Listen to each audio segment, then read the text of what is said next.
Hello, hello.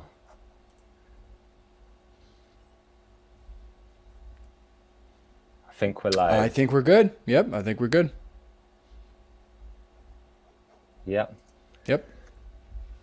Great to be back for another episode. Thanks, Hello, guys, everybody. for joining.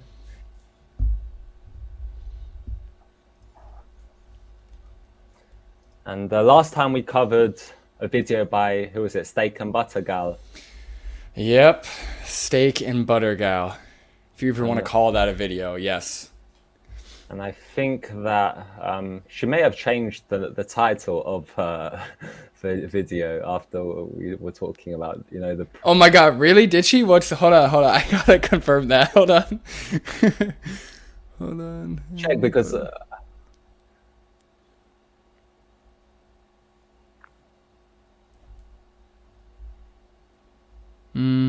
No, it says 3 science-based health benefits still. Was that what it was called originally? I actually don't even remember. at the start of the video, I said it had the word. Well, I made a comment on prove. Oh, you're right. Yeah, I think it said 3 originally because in her description it says 3 proven ways carnivore diet works. So yeah, I think it said proven before, but now it's just science based. Even though again there was no relative science to her claims in the video. But on reflection, I always have extra points I would add. And just thinking about it, something I didn't really talk about was that she made a lot of mentions to sugar, and I didn't really discuss, but there's been like multivariable analyses which have looked at sugar as an independent variable, and it does, and also compared to saturated fat. And when you adjust for the two, the risk for cardiovascular disease remains only for saturated fat. So it doesn't seem like sugar has an sort of an independent effect on things such as cardiovascular disease. It's mostly that sugar comes with ultra processed, well, junk. Yeah, I don't like to say ultra processed because there's some ultra processed food which is health promoting, but junk food. And so Yeah, like empty calories, nutrient yeah, devoid foods. Yeah. so yeah, Alan Flanagan, he's got a good post on Instagram where he talks about this, and there's been studies looking at up to approximately 40% of calories coming from sugar, and it doesn't seem to be a problem. So it's more, as you said, empty calories, overeat. They lots of food which have added sugars are easy to overeat, and so yeah. Steak and butter guy, she didn't really talk about the effects of saturated fat on Of course she outcome. did.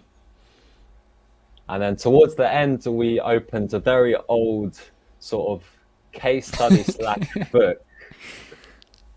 And I looked a little bit more at it, and there was some sort of reference to someone going on a diet only based on getting the calories from animals. So, but why are they looking at this sort of evidence? A case study from what was it? Yeah, 1797. yes. That's just crazy. And yeah, so I guess we've got some people joining us. We got Efrando. Hello. Hello. What's up? Efrendo. I said it wrong. And then Bianca, who's a show regular. Hello, Bianca. Yes, I recognize the name. Nice to have you. All right, so today we're going to be covering a video by someone who, yeah, there's not a big demand for Dr. Oh, the person who we're covering is Dr. Anthony Chafee. There's not a really big demand because he's sort of been, he had a really long debate with Dr. Matthew Nagra, and yeah, the incompetence was quite clear. But I can't believe that people, like, what baffles me is even after being like all of the dishonesty being like brought into light, it seems like it doesn't make a difference. Like in the I reposted our stream that we did on Steak and Butter Gal, and somebody in the comment said something about the studies, and I'm like, what? They said somebody in the comments said they linked all the studies in the description. Do you not know how to read? And I said, did you not watch the video? We opened up each study and none of them were, most of them weren't even related to what she was saying. And they were like, studies look great to me.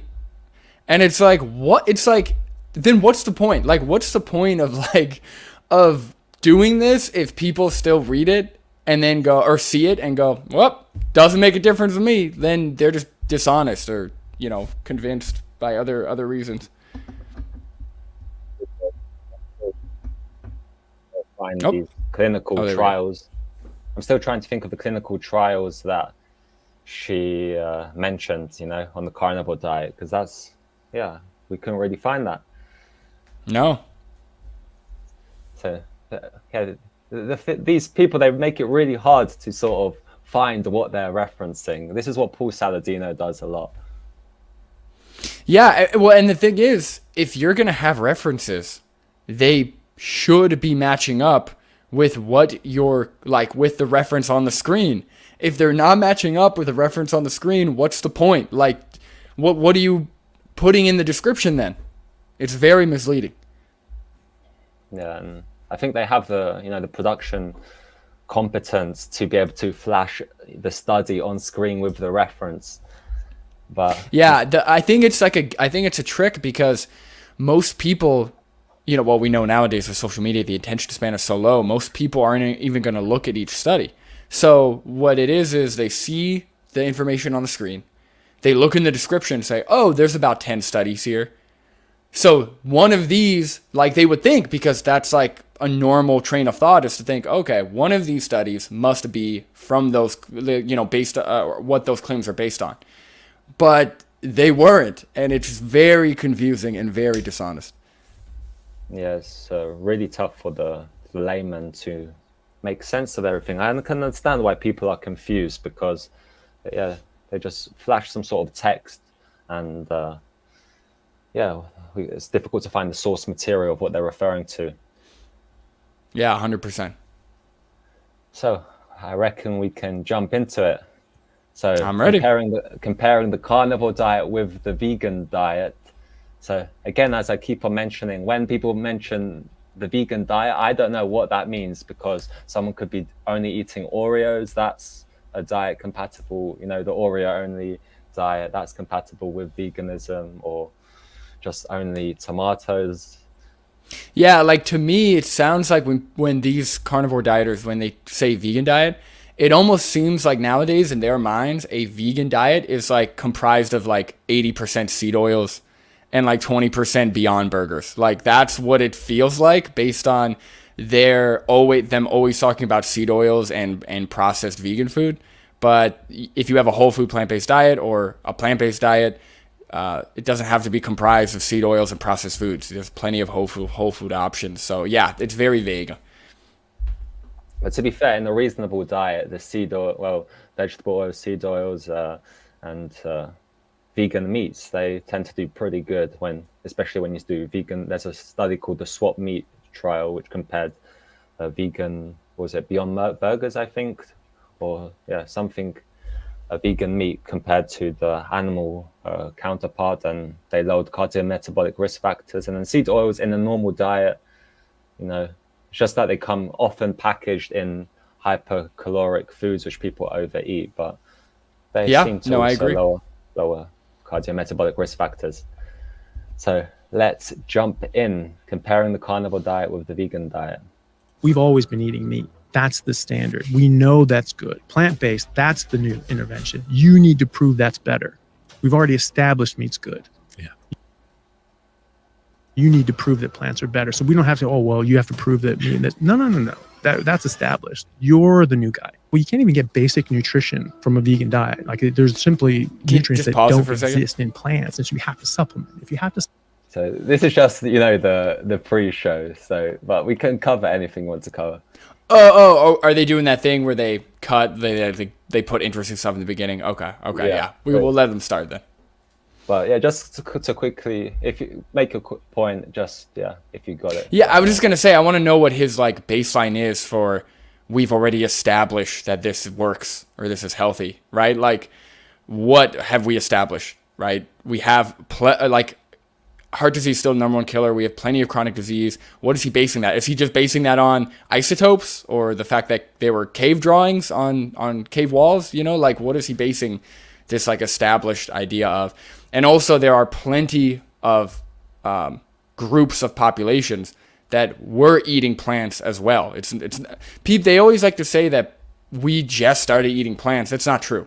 There's plenty. There was even I think Matthew Nagra talked about it, where there was a recent study about, like, it was an isotope study, and it showed a certain population where they ate 80% plants. So I just don't know what his baseline is for like what works. And who cares as well what our ancestors ate when we have studies right now in the 21st century, the 20th century, looking at what we eat and the health outcomes in the setting that we are living in right now. So yeah, in his debate with Dr. Nagra, he referred to a very old book at some point as well, but he couldn't remember the book. Yeah, it was just one page of like the anatomy of a person after like agriculture started. Supplement, and by definition your diet is deficient, and that's obviously not what we evolved. That's what fiber is, right? It's cellulose, and that's how they increase the fiber content in processed foods. They actually add sawdust to it. So there's dozens of products that just have added sawdust. I do want to ask this. I know you probably mentioned it, but since we're kind of talking about fiber here, obviously, like, Lane Norton does love fiber, and he talks about the benefits that it's going to have long term, because he references the research that always shows that fiber has a positive effect on all-cause mortality. And when you take it out, it's like there's a negative effect to no fiber. So when you hear those people continue to reference the long-term studies when it comes to fiber, it makes you wonder, damn, well, should I just at least keep a little bit of it in just to be safe, since I don't know, like, if long-term carnivore is the better idea? Like, do you think that there's any argument for keeping a little bit of it in your diet just in case? That was the same argument for cholesterol and sugar, actually. That was what Ansel Keys said, was that, whether or not cholesterol causes a problem. Pause it for a second. Big deal? What's the harm?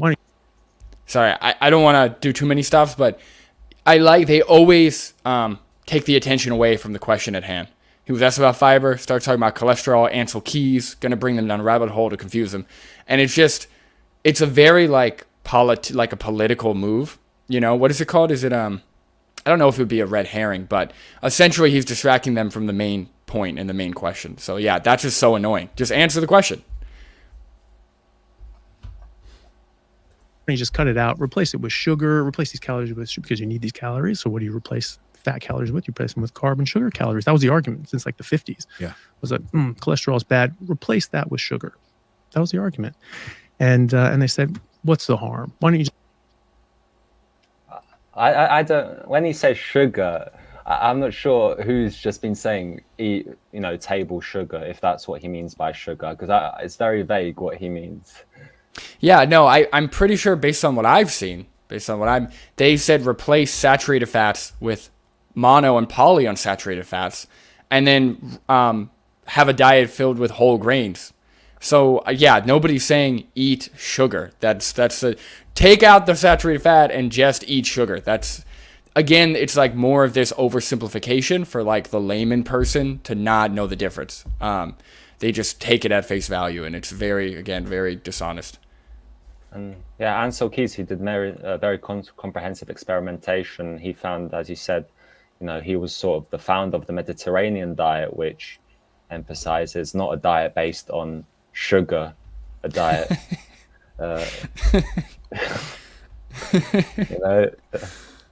So yeah, it's quite vague what he means by sugar, but yeah.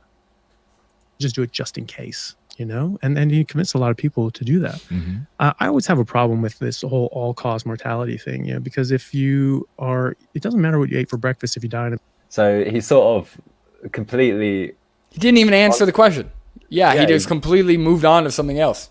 Yeah, but maybe we'll touch back on it. Plane crash, right? So, I mean, it's a bit funny. And when you look at epidemiological studies, so many different factors that come in. They're called confounding factors. So many different things that could influence all these different outcomes, right? So someone who eats more fiber, is someone who you don't. That's a different group of people than it's just I specifically won't eat that.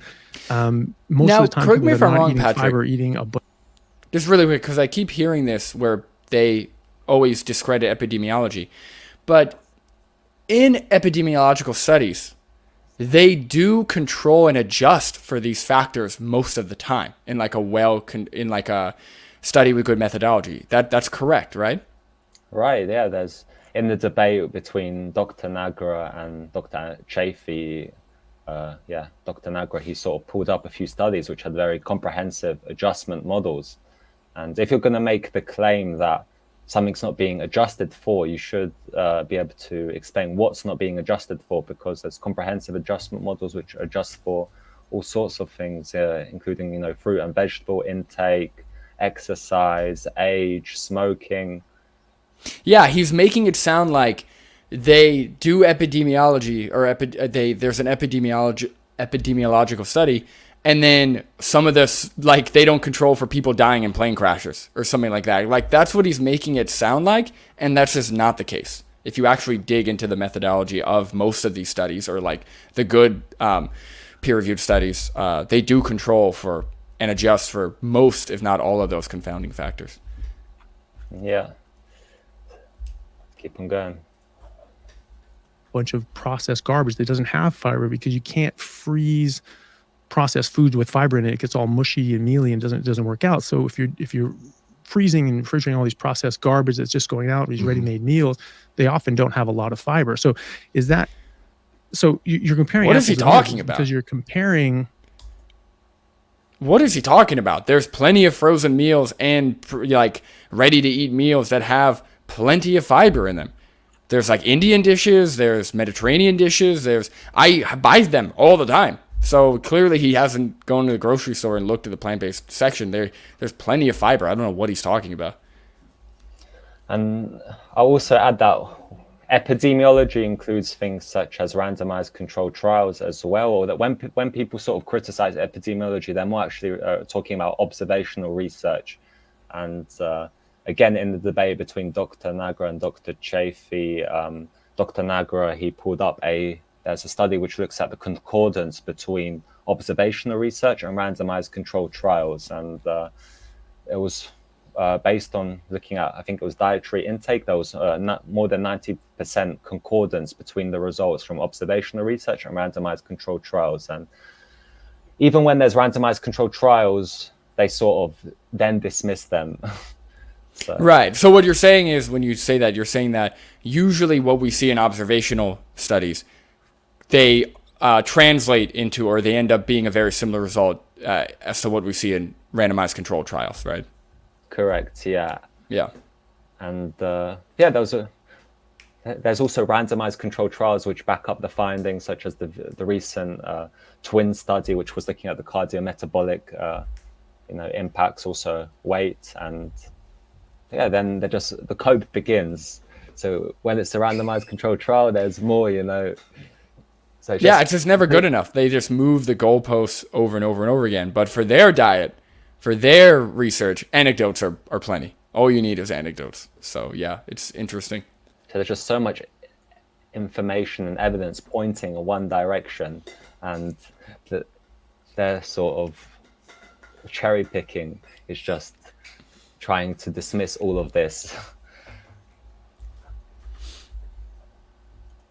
A group that eats more whole foods. You think it's more of a healthy user bias? 100%. And but also, you have to compare like to like, because we're not comparing. Those studies compare people eating a standard diet, which is arguably crap. I don't think anybody disagrees with that, with someone who's eating something else, anything else. I think anything else is probably going to be better, right?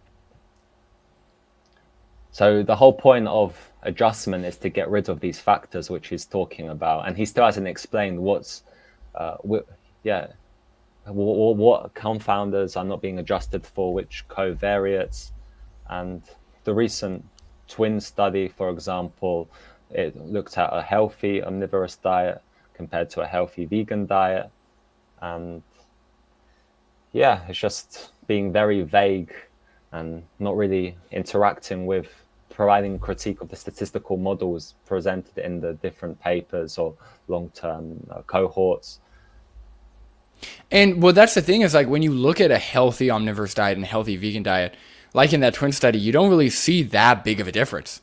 Like the results are good, but it's not like, you know, you're going to see pretty good results for both. But to them, the thing is, I feel like his cope or his reply would be, well, they were eating plants that are trying to kill you in the healthy omnivorous diet. So it actually isn't healthy. I think they really want to see like a carnivore versus a plant-based diet or an omnivorous diet. But I know a lot of people don't want to do that. But that would be interesting to see. And I'm still waiting for like Sean Baker's mentioned it. I don't know if Chafee's mentioned it, but I'm still waiting to see these studies that they're conducting that have yet to be revealed. So, but surely in the research, if meat is so protective as they're saying, people who eat more meat should be at lower risk after adjusting for these factors. But if anything, as Dr. Nagra showed in his reel, he made a recent reel where it's like a curve going like this, going upwards. And then suddenly when the risk is increasing, but when you just get rid of the plants, the risk just shoots down based on what they're saying. Oh my God, that's the best. So he always talks about that. I watch, like I said, I watch a lot of his older debates. I wish he debated more people. I guess he's like, I don't know if he gets a lot of requests, but yeah, he was talking, some guy was like, well, we haven't seen a diet only of meat. And Dr. Matthew Nagra, like you said, is like, okay, so the risk is going all the way up, you know, kind of, there's like a direct relation linear, with the risk. Yeah, linear. Yeah.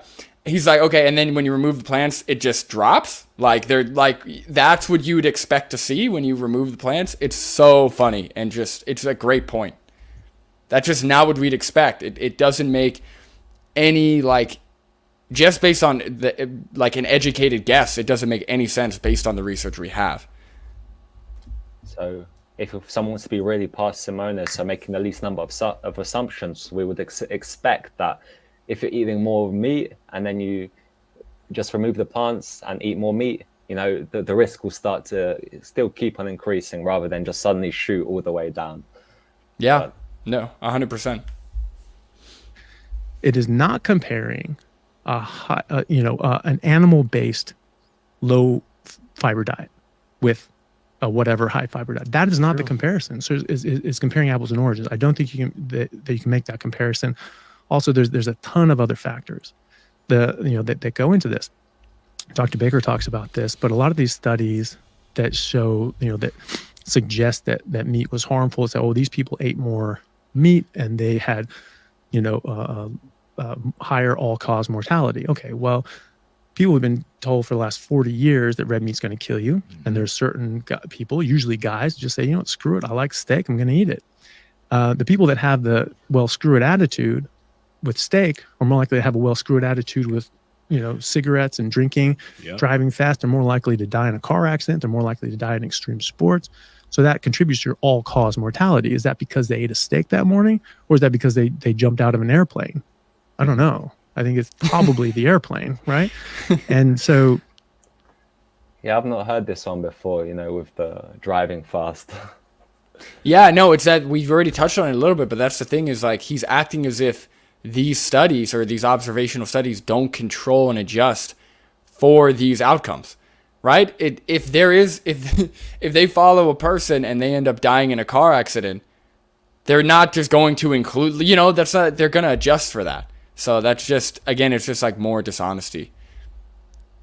Yeah, I might increase the speed a little bit up to, how fast can you watch it? Do you think 1.25 or 1.5? I'm cool with whatever you're cool with. Yeah, I'll put 1.25. There's all those factors that come into it. I think that you have to look at things, comparing like to like. We don't have these epidemiological studies, even epidemiological studies that compare, a whole food plant-based diet and a whole food meat-based diet. We just don't have those, right? Well, the twin study was that. It was a whole foods omnivorous. Maybe it wasn't high in, it was a healthy omnivorous diet and compared to a healthy, plant-based diet. So maybe it's no, not but that's Yeah, that's not the way that they think.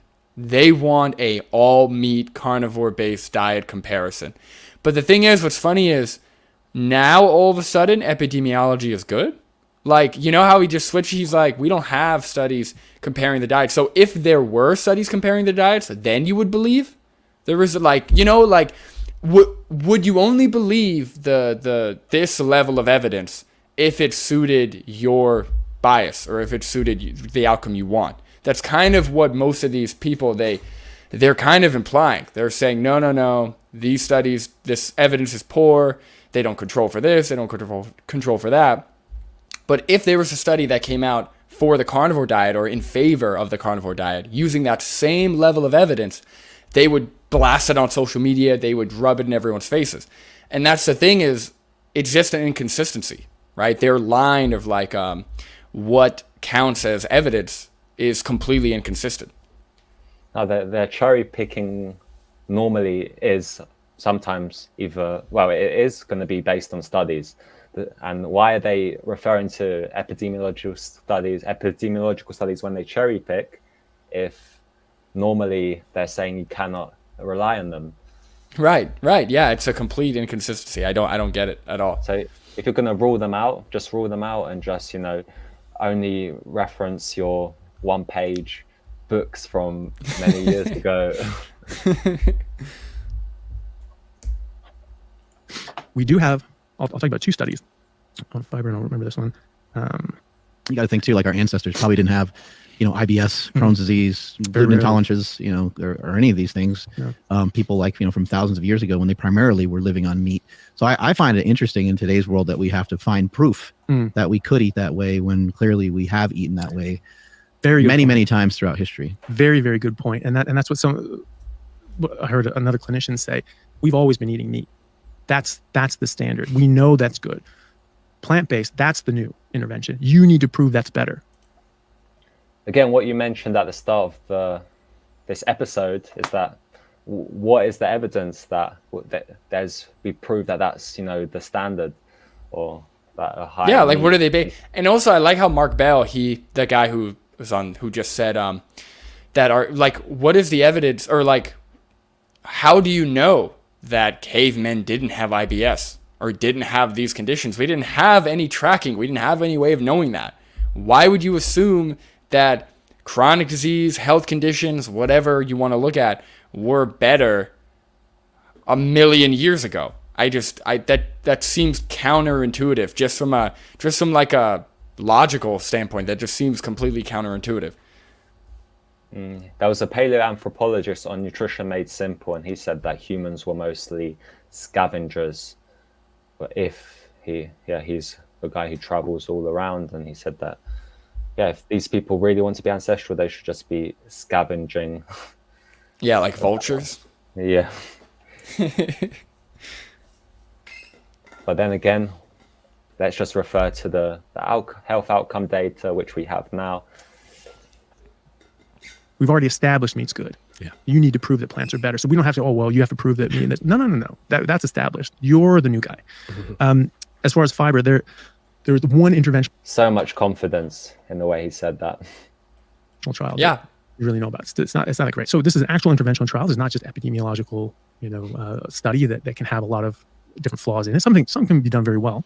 Others, when they correct for these factors. And that's another thing. Sorry, with the epidemiological studies looking at red meat. Yeah, so he just admitted that when they correct for these factors, and most of the studies, the good studies, they've got been really comprehensively adjusted for, and so he has been unable so far to name what's not being adjusted for. It's just sort of dismissing it. Yeah, it's like he's dismissing it based on the like potential for this to be an issue, which again is what they do with diet in general.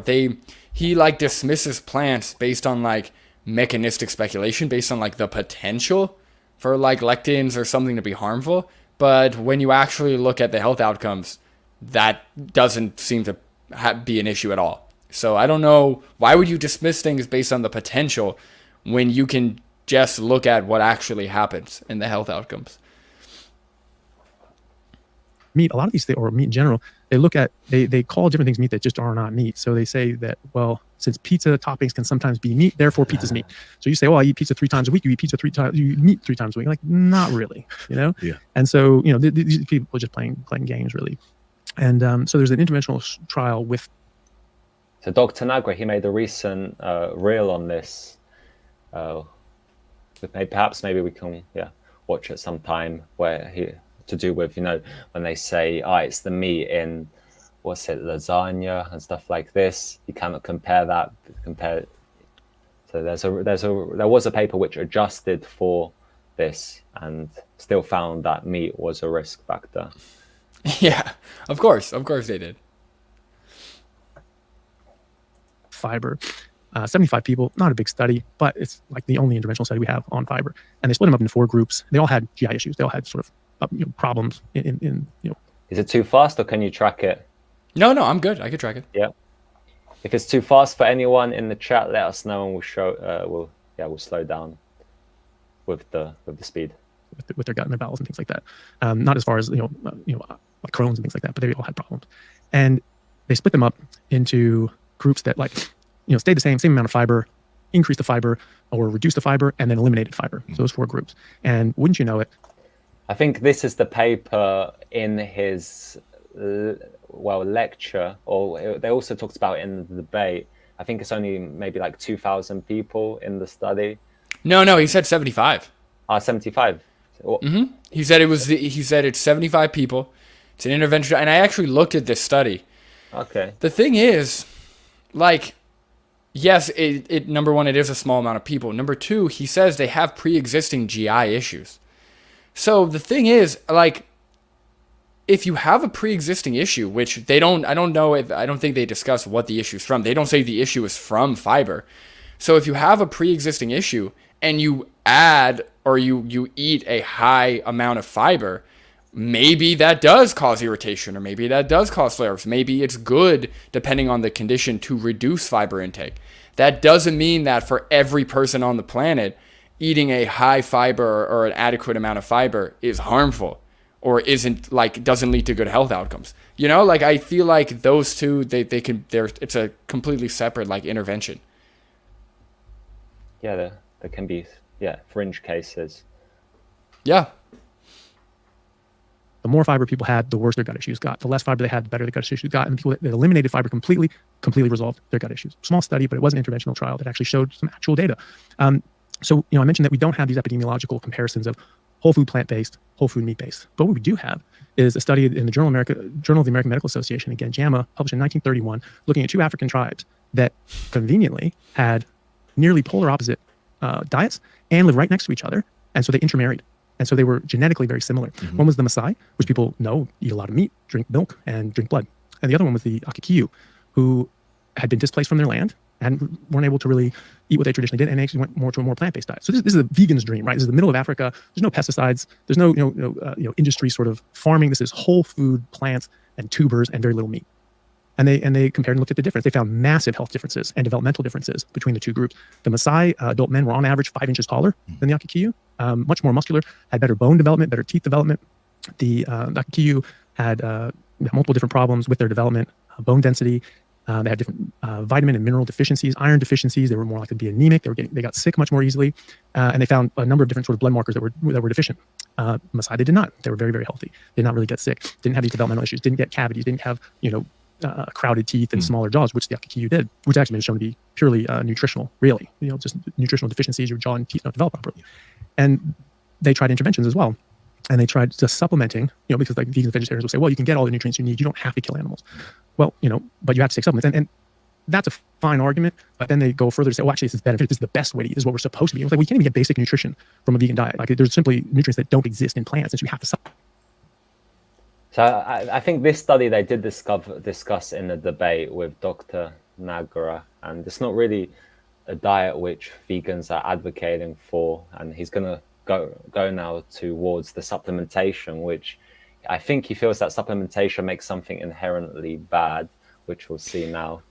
Yeah, and I was going to say, let's look at the framing look at how this is framed, right? You have a study from 1931 with 2 African tribes. Okay, we're talking about indigenous populations. What do we know about indigenous populations, right? They're lacking healthcare, they're lacking other helpful resources, and they're lacking food security, right?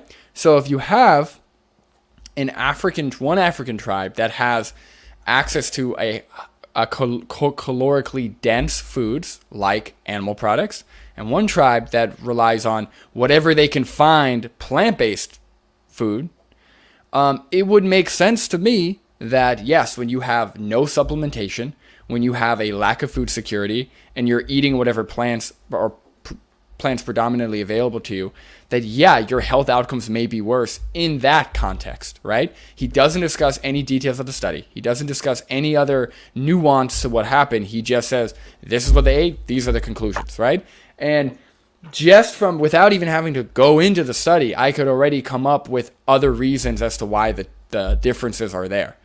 So I just don't, I don't know why they are comparing these fringe cases or looking at these really like nuanced situations, when if we look at people who are eating a whole food plant-based diet, who do have access to healthcare, who do have food security, so they're not on the brink of starvation, and who do supplement, why aren't they looking at those health outcomes? They just want to focus on circumstances from the 1930s where people were on the verge of starvation and were eating tubers. I don't get it. Yeah, and I saw someone else quote something similar, cite something similar. Dr. Paul Mason on Twitter, he cited a study also where it was children under eating, and they got improved health outcomes when given animal food, animal sourced calories. And again, it's people starving. Why are we looking at these cases to make an argument for why people cannot be healthy on a plant-based diet? Yeah, honestly, from what I've seen from ex-vegans and like even my own experience, if you are not eating enough, you can, whatever symptoms you're experiencing, you can fix just by eating more most of the time, right? In these like when they say they had headaches and they were constantly hungry and they were weak, or they weren't feeling good, whatever, like most of these symptoms are usually fixed just by upping caloric intake. So I don't know why people don't do that. And, I think in modern day, a lot of it is disordered eating, but clearly in this maybe African tribe scenario, it probably was because they didn't have access to food. So just really, again, it's like, you want to think that they're just unintelligent, but based on like these like carnivore dieters' track records, it seems like blatant dishonesty. Supplement. If you have to supplement, then by definition your diet is deficient, and that's obviously not what we evolved on. So they found that supplementation. So if you're supplementing, supplements still count as food, so your diet is no longer deficient. Yeah, they are dietary supplements. It's part of your diet. It's in the name. So yeah, again, it's just more fear-mongering. It's something you ingest. So it's just, it'll be interesting if someone invented, something you could take to be, against anti-cancer, and whether Dr. Chafee would refuse to take it because it would mean that, I don't know what his argument would be, but no, I say this all the time with antibiotics, where somebody, like, imagine somebody being like, well, if you can't fight off the bacteria or the virus in your body, then you are weak as a human. Okay, you're gonna let hundreds of thousands of people die instead of just giving them an antibiotic that we've developed?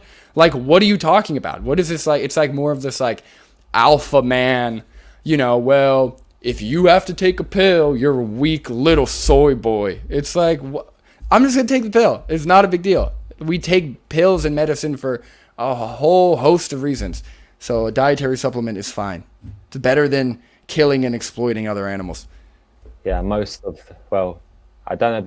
stats on it, but a lot of animals in the animal exploitation industry are supplemented anyway. Mm-hmm. Yeah, well, it's primarily pigs and chickens, because the grass-fed cow, people always like to say that they produce B12 in their gut or through digestion. So it's mostly pigs and other animals.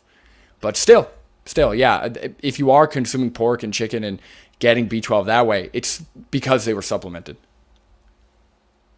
And actually wasn't good enough either. They supplemented all these, these missing things that they were deficient in, and they found that didn't actually resolve their health issues.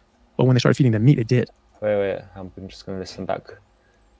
Nutrients that don't exist in plants, since you have to supplement. If you have to supplement, then by definition your diet is deficient, and that's obviously not what we evolved on. So they found that supplementation actually wasn't good enough either. They supplemented all these, these missing things that they were deficient in, and they found that didn't actually resolve their health issues. But when they started feeding them meat, it did. So there's more to it than just these vitamins and minerals. There's a lot of micronutrients, if you want to call it, that we haven't really even discovered yet that are in. Do you know So what? Yeah, go ahead. So he's claiming that in these African tribe scenario, even when they gave them supplements, they still had health issues. Yeah, I'm open to pulling up the study. He said it was in the Journal of American, what do you say, JAMA?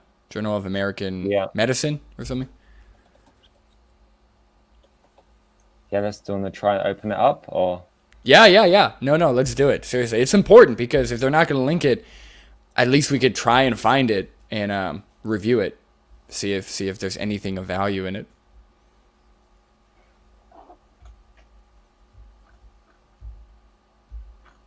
Are you looking for it? Oh, yeah, sorry, I thought you were doing it. I got it. I don't know. Do you remember the name of the paper? Well, we know it's 1930s, and hold on. 1930s. It was African. Maasai, right?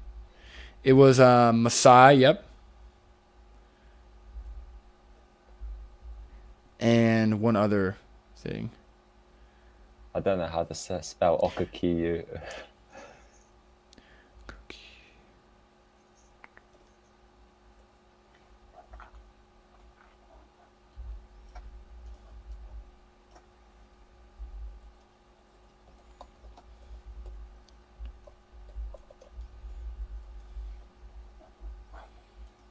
Yeah, it was JAMA. So it was JAMA.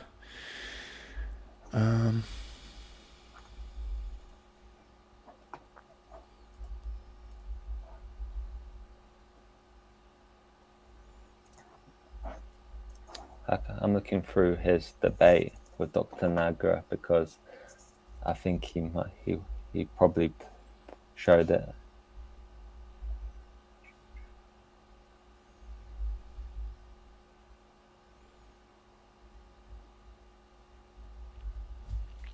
And that's another thing is like when you don't even include the title, when you don't include anything about what you're referencing, it's a lot of work to find it. Like, it's not like you can just Google something related to what he's saying and just find it. So it's like more dishonesty.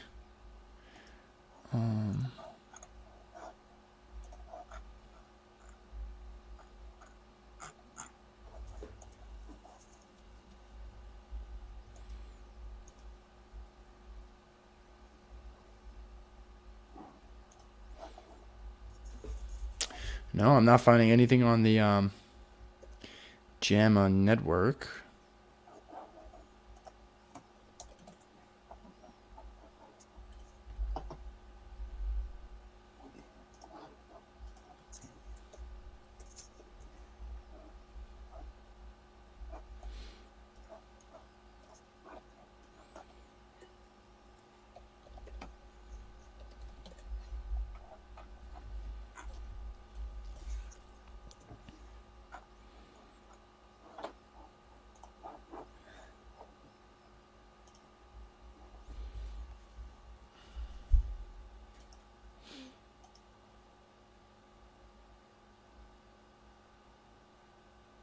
I think it's called The Physique and Health of Two African Tribes.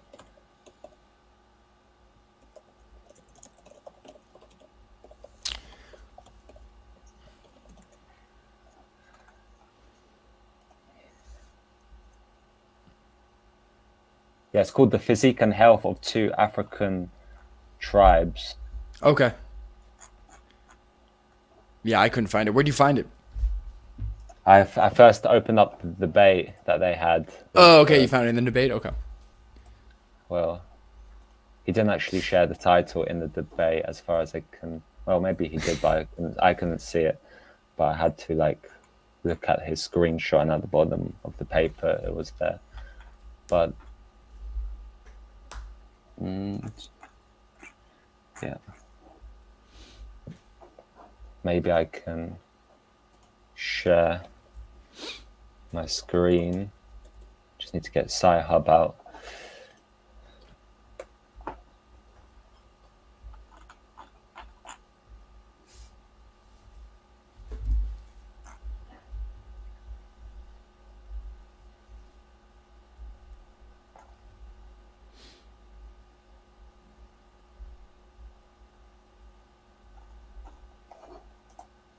Yeah, I can't find the full paper for the moment. I can just see an abstract, or a preview. So I guess the key thing for people to know is that it's just, it's not sort of a diet which we're advocating for. Yeah, and when you don't cite when you don't provide the title, you don't cite anything, we don't dig into it, it's hard to really know why they were experiencing what they were experiencing, what it was that they were experiencing. So it's just very vague, and it doesn't really help support his case at all. Because we have better research that shows that when you do supplement, deficiencies are what's what I'm looking for? You are no longer deficient, right? Supplements work very well. And you can have even higher B12 status if you supplement. Yeah, Appropriately get fortified food. So it's not that important because it's already been covered in the debate with Dr. Nagra. So if anyone's interested, they can, go to that debate and have a look. It's towards the end. In meat that we absolutely have to have, that we don't necessarily have a blood test for. Yeah, and so this was comparing like to like. This was comparing whole food, plant-based, whole food meat-based, and there was a stark contrast. That's the only study we have, and I'm happy to do more. I think it's important to do more.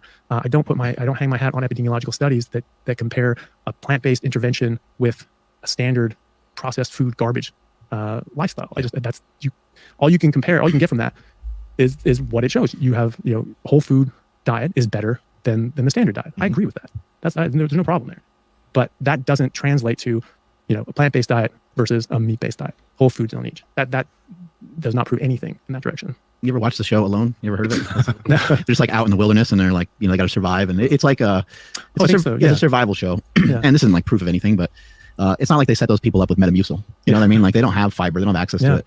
They have fibrous stuff they can get a hold of, berries and things like that. But the complaint and the reason why they get kicked off the show is because they lose too high of a percentage of their body weight. Right. They're only allowed to lose a certain amount of percentage, and then it gets to be too dangerous, and the weather gets cold and stuff like that, and they find less and less food, and they don't want people to starve and die from this TV show, so they'll helicopter them out of there when the time is appropriate. But they're not, they're losing the body weight because they can't find the two things that we really need that humans live off of, which is protein and fats. Yeah. They just can't find animals anymore. Yeah. They can get berries and they get access to some stuff, but that stuff's not going to keep them alive. Yeah, that's I remember actually seeing a couple episodes of that, and a lot of them did say that it was just like, you need fat, like this is really high fat, I'm going to store this in this jar, and that's really what's going to keep me. Is like, I get this fat. And then some guy, I think he had like a Wolverine or something, broke into his stores and just ate all the fat stores that he had, just went straight for the fat.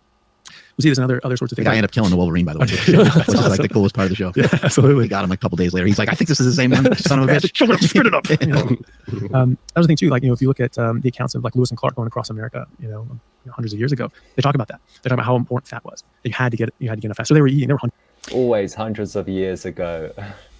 And you know what's interesting? Because I don't think he even realized what he conceded earlier. He said that compared to a standard American diet, plant-based diets are better, right? To have better health outcomes. He's not arguing that. So I guess his thing is, because his whole thing is plants are trying to kill you. But he also just said that plant-based diets lead to better health outcomes than standard American diets. The thing is, we know that even on a standard American diet, unless you're morbidly obese, you can live a pretty long time. Like, even on a standard American diet, people are living into their 60s, 70s, whatever it is. So if a plant-based diet is better than that, right, based on his own words, we can assume there's less chronic disease.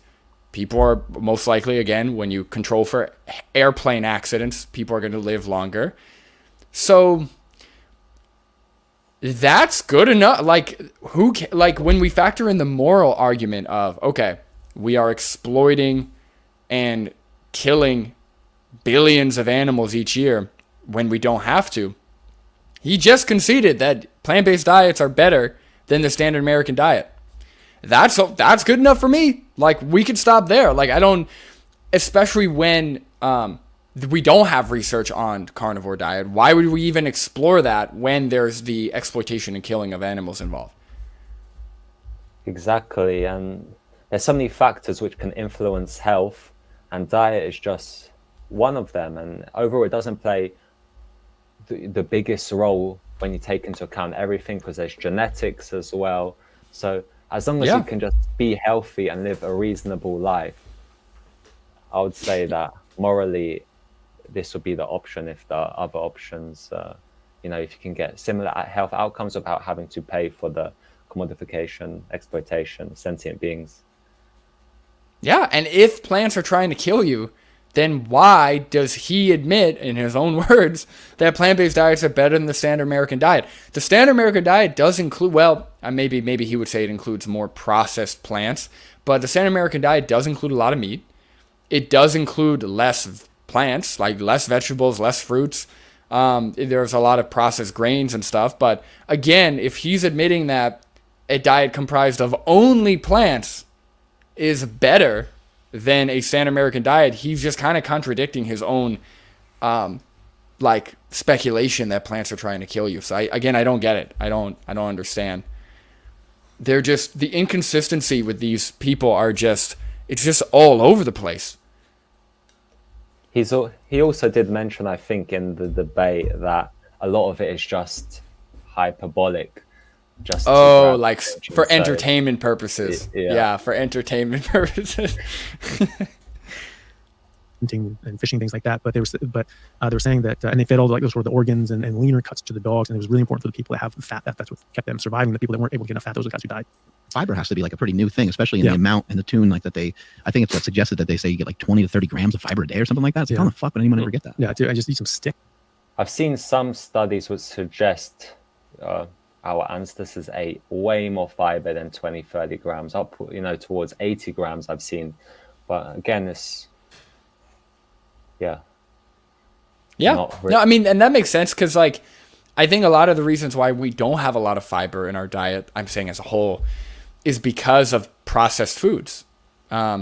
Even if we're talking about cavemen, clearly there were no processed foods, right? So whatever plants they did eat were presumably going to be very high in fiber, right? Tubers, fruits, whatever else. So yeah, I mean, that would make sense to me. I get in eating processed, because I do eat processed foods, even eating my diet, I get 70 grams of fiber, 60 grams of fiber a day. So I can't imagine if I just ate whatever I could find, I'm sure it would be high in fiber as well. Yeah.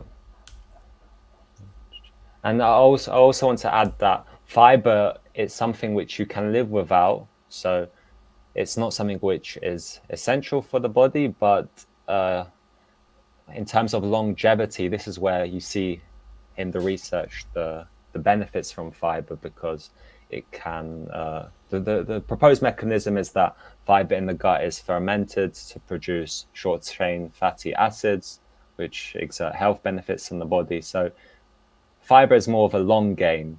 It's a long-term game. It's to think about healthy aging, longevity, decreasing the risk of chronic diseases, which take a long time to develop. Well, same thing with heart disease, right? That's what I think people forget. You don't really see, unless you're really unhealthy or genetically predisposed, you don't really see people having heart attacks until they're in their 50s, 60s, 70s.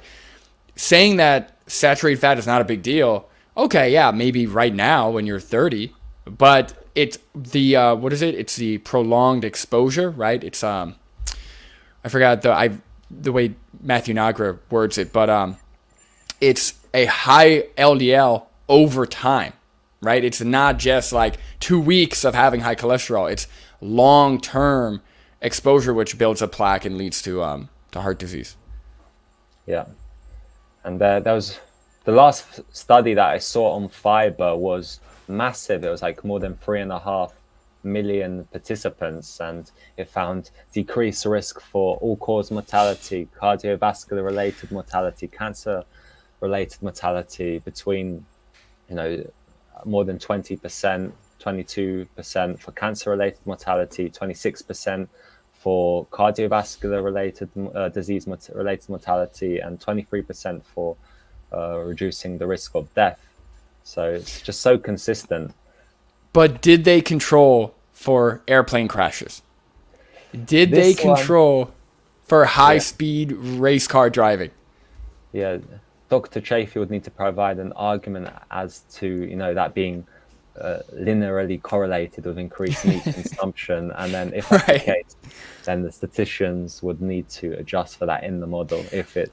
Oh, yeah, wait, that's a great point. He's saying that as if that's a given. Where's the evidence that people who do consume more red meat drive faster or get in plane crashes more? Or, that's a great point. Yeah, he hasn't even provided evidence for that claim.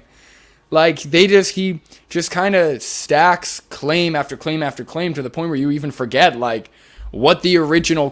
This whole start, he went into all of this just because the guy asked him, hey, what do you think about the evidence, that showing fiber is beneficial? And he went on this long tangent that has really nothing to do with fiber. Yeah, I think it would be more reasonable to just assume that the risk of car crashes is evenly distributed in the population and not really based on how much meat someone eats. I agree. I mean, like, that's what fiber is, right? It's cellulose, and that's how they increase the fiber content in processed foods. They actually add sawdust to it. So there's dozens of products that just have added sawdust to it, and eventually, apparently, this is an essential nutrient. Essential meaning that you will die without it. When did that happen? Like, it's essential. How? Like, it's first of all, it's not a nutrient because we cannot break it down. We cannot get anything from it. So we're not getting any nutrition from it. So it cannot be a nutrient. So with the sawdust, he's probably talking about cellulose from wood pulp, and it's safe. So again, just look at it's more just an appeal to people, sort of, I guess, appeal fears. To nature or fears. Yeah. Yeah, he's just fear mongering. Yeah, he's like, there's sawdust in the food. It's like, okay, but it's safe to consume and it leads to beneficial health outcomes. So who cares? Yeah, do I care, right? And, yes, I saw Paul Saladino. He had an interview where he was like, "I'll even eat poo if it will be healthy for me." So just look at the health outcomes, right? But I personally, yeah, go ahead. Well, I was just gonna say, yeah, and like, to me, what I've seen some of these people eat. Look, I'll tell you one thing: I'll eat a bowl of sawdust before I eat a beef testicle. Like, I'll eat a bowl of sawdust before I eat a beating heart raw. Because some of these people, man, like Paul Saladino and like Liver King and like some of these people, I know Liver King's more of a spectacle, but still, I would rather eat sawdust with some soy milk than eat a cow testicle. No way. And that's not even because of the rights violation. That on top of that, it's just like, that's just sick. Like, I don't know how people can stomach these things. It's already right there. It's misnamed. But also, I mean, there's entire civilizations alive right now that eat no fiber generationally, right? If that's essential, then that doesn't work. The Maasai, the Inuit, Native Australians. Obviously, all these peoples can incorporate into Western society and eat the same garbage we are. But traditionally, that's not what they ate. And people can say that, well, the Maasai, maybe they're eating some tubers, maybe the Australian Aborigines, or maybe they're eating some stuff as well. A lot of accounts will actually say that it's only when they're starving is when they eat that stuff. And when they have meat, they just eat meat. But you can't really argue with people living in the North Pole what they're eating, because there's no tubers, on these ice shelves that are just floating around the North Pole. They don't even have access to it. They don't have fiber. They poop just fine, and people say, well, their average life expectancy is lower, like Maasai, it's like 60 years. It's like, yeah, do you know what their infant mortality rate is outside of a hospital? It's pretty high, right? So your average life expectancy from birth is going to go down if 3 out of 5 of your kids are dying in infancy, obviously. That doesn't speak to how old people live when they die of old age, right? They're fighting lions with sticks and winning half the time, right? So these guys are living, in a very different, atmosphere than we are. And they're doing extraordinarily well. You don't live you cannot survive in those conditions if you're not thriving. You have to be extremely strong and robust. And they're doing very well without fiber. Fiber is not, it's, again, like, we cannot break down fiber. We cannot process fiber. All animals that consume fibrous plants have the ability to, through the bacteria in their guts, break down fiber into fat and protein. The animal kingdom runs on fat and protein. Carnivores, because they eat animals with fat and they go for the fat first. But also herbivores, because again, that's what they're absorbing. They're eating a bunch of fiber, but what they're absorbing is fat and protein. So a gorilla or a cow that's just eating leaves and grass, they still get 70 to 80% of their calories from fat, from the saturated fat that the bacteria are secreting as a byproduct of the fiber that they're eating. So the animal kingdom runs Is on that even fat and true? protein. And we He's saying that cows get 70 to 80% of their calories from saturated fat from the fiber? Is that even like how would Let's have a look again. because they eat animals with fat and they go for the fat first, have the ability to, through the bacteria in their guts, break down fiber into fat and protein. The animal kingdom runs on fat and protein. Carnivores, because they eat animals with fat and they go for the fat first. But also herbivores, because again, that's what they're absorbing. They're eating a bunch of fiber, but what they're absorbing is fat and protein. So a gorilla or a cow that's just eating leaves and grass, they still get 70 to 80% of their calories from fat, from the saturated fat that the bacteria are secreting as a byproduct of the fiber that they're eating. 70 to 80% of their calories from fat, and then he says saturated fat that the bacteria is secreting. I don't know if that's true. So fiber is a type of carbohydrate. It's like an indigestible carbohydrate. So if it's getting broken down, it'll be getting broken down, I would suppose, Into carbs. Into simple sugar. So maybe there could be, it's possible, I don't know, unless there's some sort of conversion going on. Yeah, because the claim that he's making is, even when you look at true herbivores, right? He's saying that he's implying that humans aren't true herbivores. He's saying when you look at true herbivores, when they consume, right, grass, leaves, things high in fiber, what happens is the fiber gets converted, or he said 70 to 80% of their calories come from the saturated fat that's secreted by the bacteria when fiber is broken down. That doesn't make any sense to me, and if there is data or if there is research showing that, I would love to see it. How would fiber be broken down or be converted to saturated fat? Something's just not making any sense to me at all.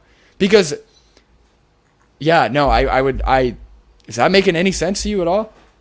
Well, I'm just trying to have a look to see. 70 to 80% of cows' calories are coming from saturated fat. And I saw someone say, well, there's one page saying cattle, sheep, and goats have the ability to convert plant carbohydrates and proteins into available nutrients for human use. Okay. Yeah. I'm not sure about this one, but yeah.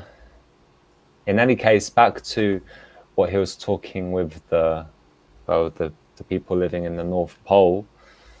It's he'll need to present some data that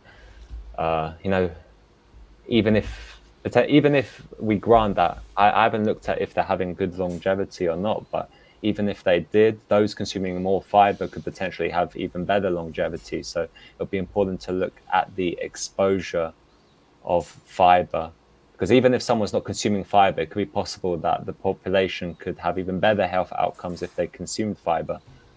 So it's not like just because they're not consuming fiber doesn't mean fiber is like healthy or can be health promoting.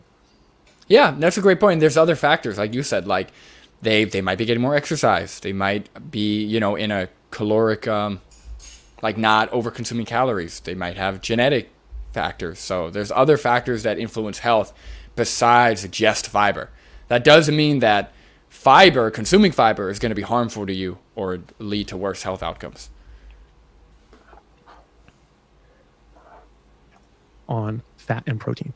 And we are the only ones that have lost that. There was, I forget the guy's name, but he said that that humans are the only animals smart enough to make our own food and the only ones dumb enough to eat it.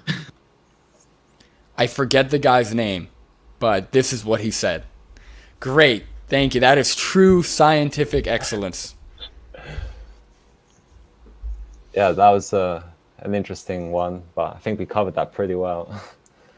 Yeah, like, honestly, to me, it's like, this is why the nutrition is not really interesting to me to argue. I prefer debating like ethics and morals, because if you have a person where 9 out of 10 claims are either they don't provide evidence or they're just blatant lies, I'm kind of good. Like, we can kind of dismiss it. We can kind of like just throw it out, because that's crazy. Like, I don't care about the one thing they say that might be true. What about the 9 things that they've lied about?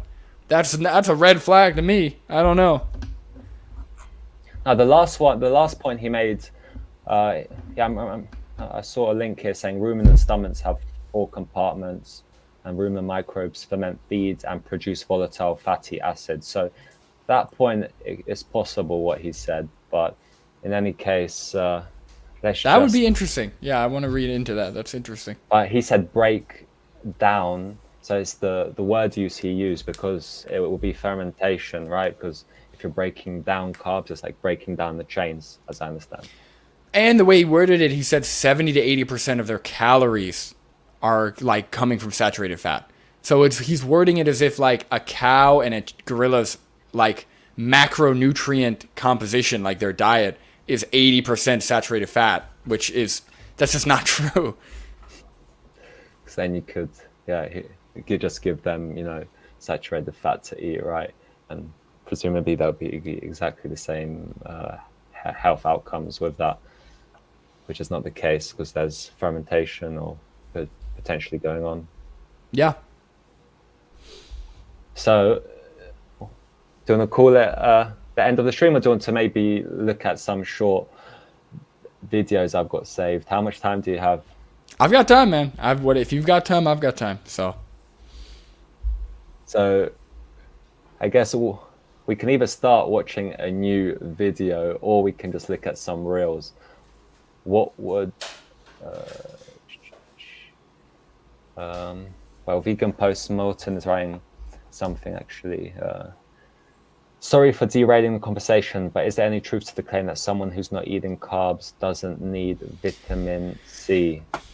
I've asked this, Vegan Postmortem. I've asked carnivores in the comments. I've asked anybody to send me evidence for this, right? Because they say they get vitamins. There's enough vitamin C.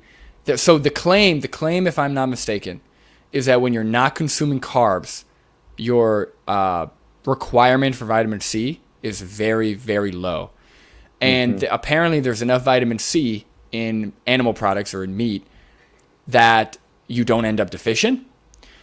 So, yeah, I've asked people to provide evidence. No one's ever been able to provide any type of peer-reviewed study. Because to me, that's very interesting, because we've all heard of scurvy, right? We know it's a thing. We know vitamin C is essential. So, I don't know. Yeah, no one's ever provided evidence for that. So, I don't know. Maybe Patrick knows. Yeah, I just know that Sean Baker has talked about this, where he's like, when you eat carbohydrates, your vitamin C requirements go up, because I think he said something about a transporter or something like this. It requires vitamin C, if I'm not mistaken, to move glucose. But yeah, I don't really know much about this one, but yeah. It should be way, like, it's very simple. You make a claim, cite the source where the claim is coming from. That's it, right? Unless it's something philosophical, or unless you're having a casual conversation and you're just speaking off the dome. If you're making a video where you can plan everything out, make a claim, cite the source. That's it. Just like in essays. We learned this is the first thing you learn in high school. If you don't cite your sources on your paper, you lose points because it's essential. You can't just make things up. Yeah, I think I also saw the carnivores a few maybe months ago. They're also saying that vitamin A is not essential as well, because it's very high in the liver. So, like, if you too much liver, apparently some cases that produce toxicity. Oh, Patrick, sorry, your audio went out. I think something with the headphones. It sounds like muffled. Can you hear me? No? Yep. Is it still muffled or not? No, you're good. So I was saying that there was a moment where the carnivore community was saying that vitamin A is not essential because it's very high in the liver. So to get around, like, it's very high in the liver, and it can, you know, if you're eating too much liver, it can induce vitamin A toxicity. So to get around this, they sort of were for a moment claiming that, yeah, you know, just don't eat it. You skip the liver because vitamin A is not essential. Yeah, I just don't get it. I don't get it. But again, it's very important to track who the claim is with, right? Who's making the claim and who's got the burden of proof. And yeah, we cannot just. It's good to also just check these claims yourself, but they need to provide some evidence which we can at least look at, right? Yeah, no, and that's the thing is, like, my channel mainly focuses on, you know, philosophy and like vegan philosophy surrounding veganism and, you know, the moral position of veganism. So if you're going to come in the comments and be like, well, vegan diet will kill you, it's like, okay, what's that evidence based off? Like, just provide a claim. I'm not a nutritional research channel. I don't specialize in this. So, but if you have some evidence, I would love to see it. I mean, I've been vegan, eating a plant-based diet for 7 years. There are plenty of other people who do it if we're going to play anecdotes. So just provide evidence. That's all.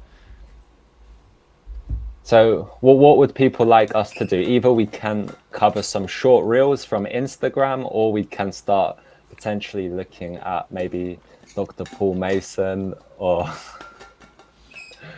so guys, let us know. What would you want? Dr. Paul Mason or Instagram reels, the ones that I've saved to attack or to treat?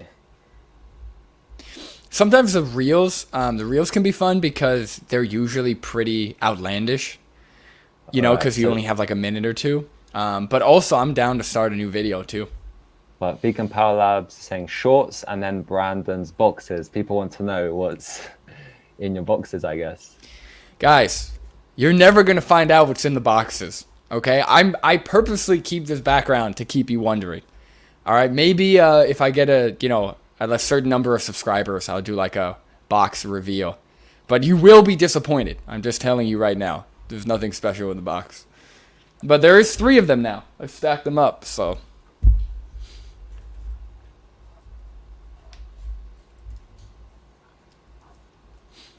So I guess we can cover the reels. We can do it quick fire. Cool, let's do it.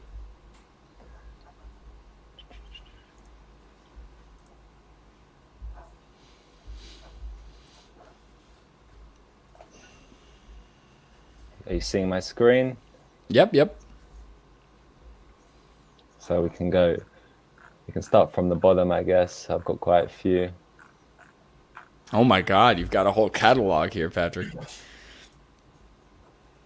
It's murder on the dance floor.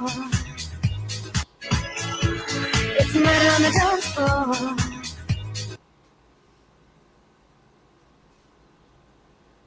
What's in that one? I just don't know what he's fat loss swap 100 grams banana. I think we're covering part of the text because I don't really know what he's trying to say here. Yeah, so maybe I can move it out of the way. Oh, there we go. Okay, cool. It's murder on the dance floor. Okay.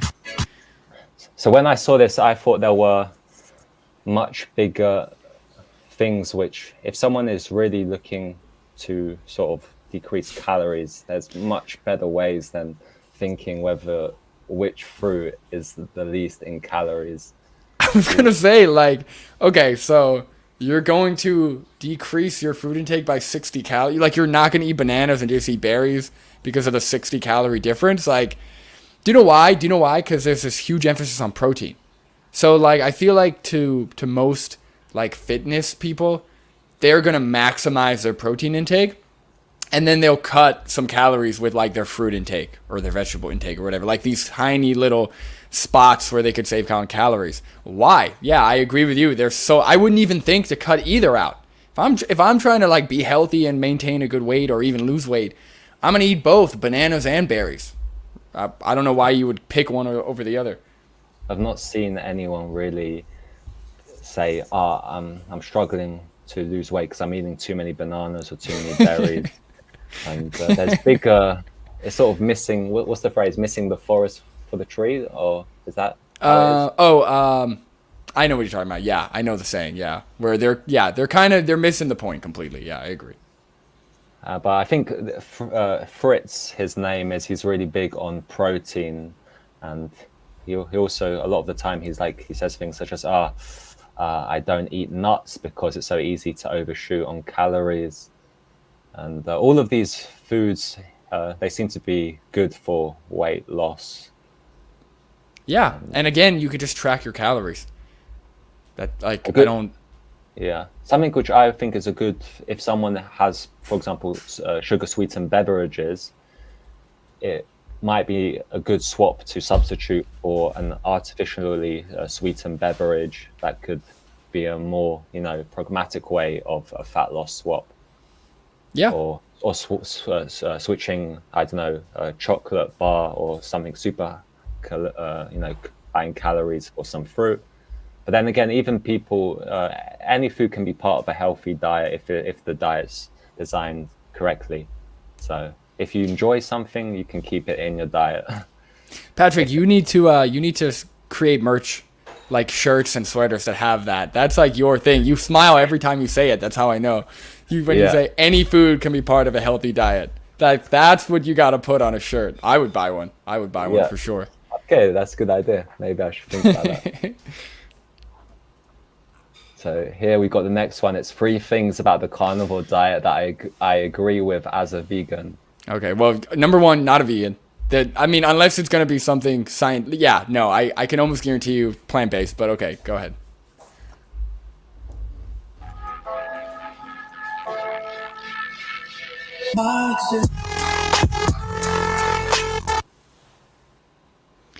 Importance of eating mostly whole foods, putting an end to factory farming, living a more naturally sustainable life. Okay. Importance of eating mostly whole foods. But what if the whole foods that he's referring to, we have health outcome data showing that it's not good to eat those whole foods, right? Like, even if the red meat or the animal products are technically whole foods, if they increase your risk of cardiovascular disease or other diseases, don't eat those whole foods. It's not just about whole foods. Again, it's like this fear mongering, or it's like this idea that anything with processing or anything with like more than 2 ingredients is like automatically bad for your health, and that's just so wrong. Yeah, and someone can be vegan and not really care about being particularly healthy or having a healthy diet, because veganism is an ethical position.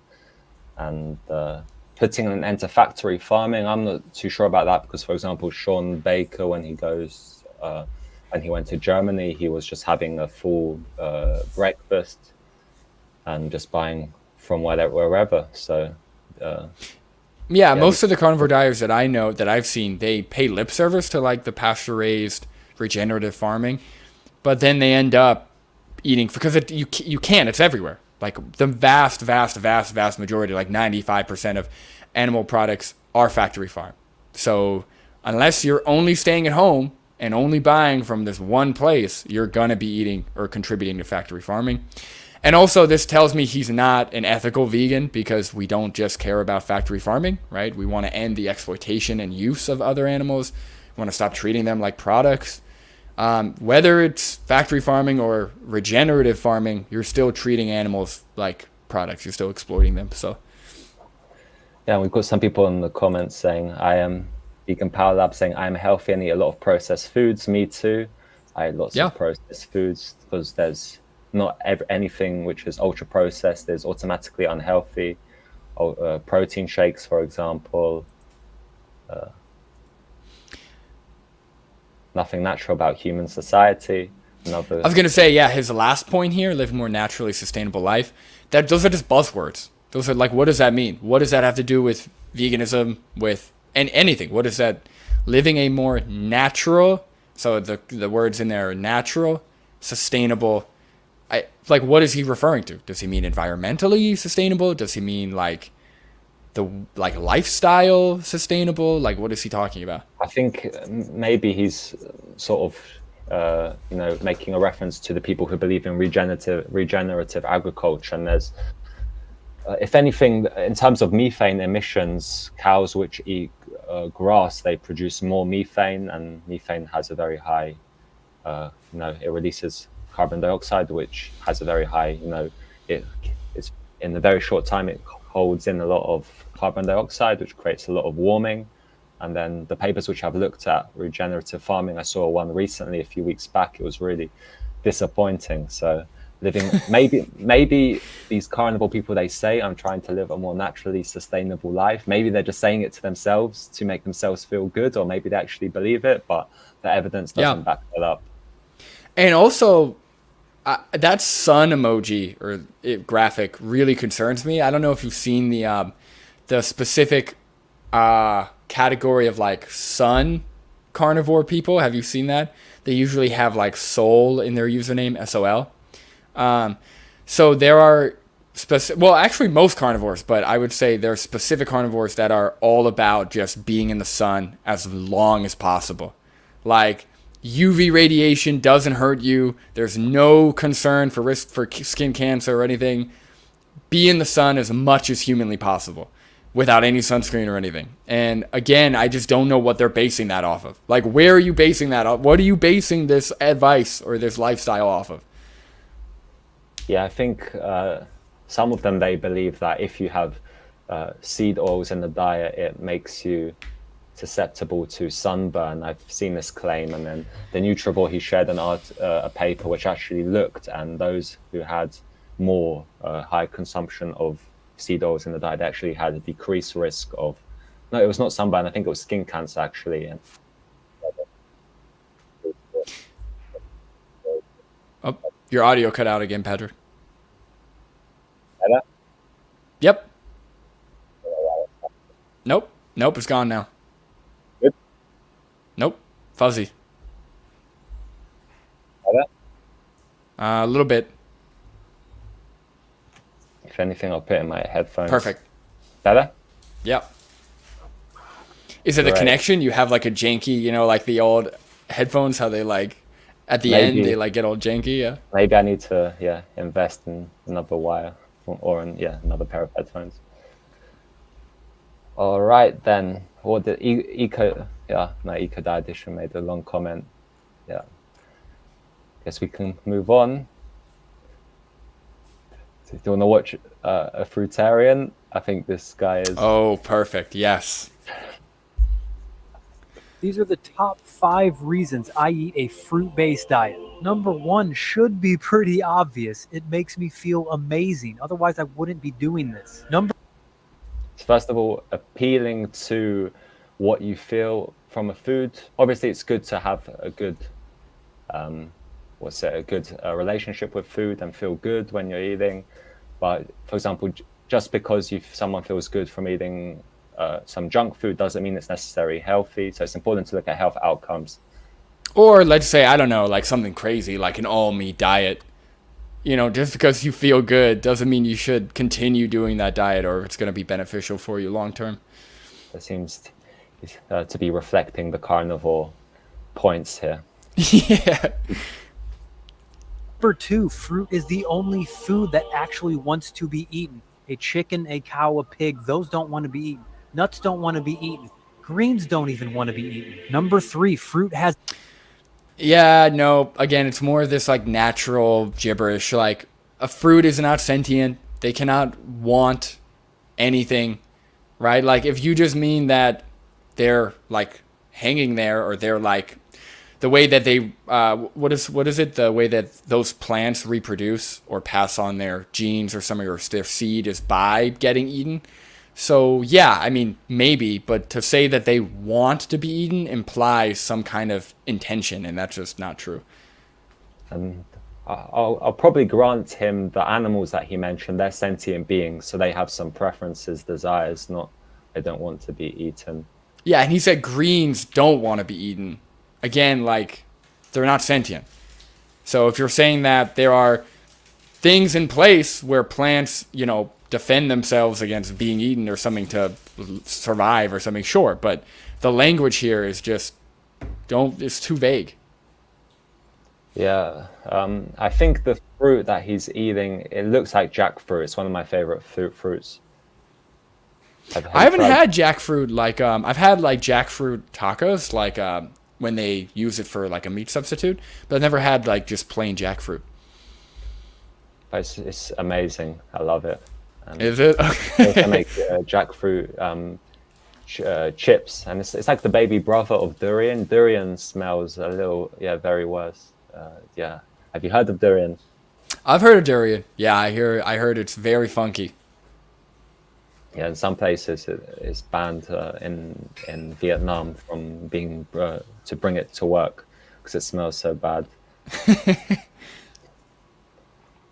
Is everything we need: carbs, fat, protein, vitamins, minerals, nutrients, biophotons, enzymes, living structured water, and fiber. Number 4, fruit doesn't lead to disease. Whoa.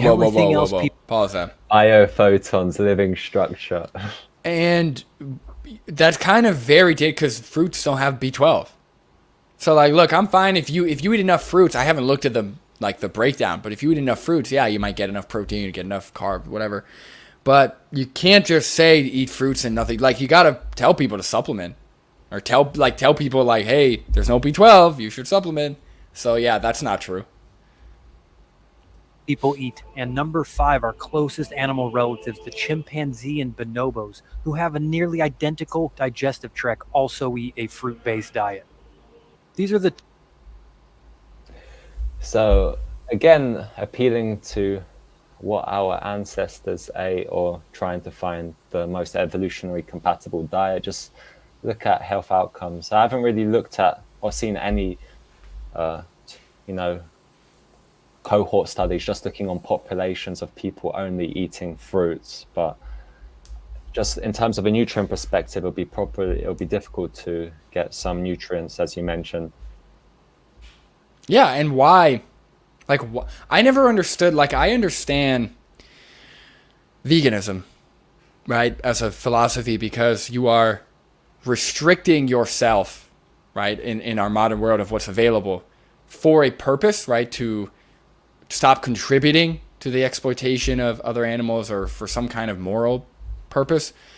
But why would you restrict your diet from so many beneficial foods, like vegetables, like whole grains, like beans, legumes? Like, why? Like, I love fruit. Look, I've got way more of a sweet tooth than savory. Like, I love fruit, I love sweets, I love that. But I just don't see why you would restrict yourself. I don't think there's any like you mentioned, I don't think there's any research showing more benefit for eating a fruit-based diet or a raw vegan diet versus a one filled with whole grains and cooked foods. Because, for example, that so many different groups of plant foods have, different health benefits as well, such as legumes, also from decreased all-cause mortality. And what's the point of just excluding and then potentially making it difficult to get enough protein? Or if you're appealing to nature and not taking vitamin B12, then putting yourself at risk of anemia. Yeah, you're kind of just handicapping yourself for no reason. All right, what's the next one? Dave Asprey. Do you want to do this one? Whatever you want to do, man. We can just go through them one at a time. How many animals died to make ramen? Well, all you have to do is go to a farm where there's a big tractor going through a field and it's cutting everything. And if there is still life on the land, which there was not because we sterilized the land, by the way, that's all deaths per calorie too. But if there's life there will be birds flying around, eating the turtles and even the baby deer that get just chopped up by the combines. It is brutal. Everything dies. Turtles, bunnies, mice, salamanders, frogs. See how I picked the cute ones? Beetles don't matter to most of us, or earthworms. But all of this, if you eat even one bite of non-organic grain, the amount of glyphosate that is legal to have in your soil is 300 times higher than the amount that causes seizures in earthworms. So you are killing thousands to tens of thousands of lives when you have your bowl of. Yeah, the fact that people are still making this argument, it's like, what's a good analogy? I always try and think of this one, but it's like somebody's advocating to stop murdering, and then the person who wants to keep murdering says, well, look, your intervention, so the opposite, the other things that happen besides murder, they still lead to human deaths. So there's really no point. You're just a hypocrite.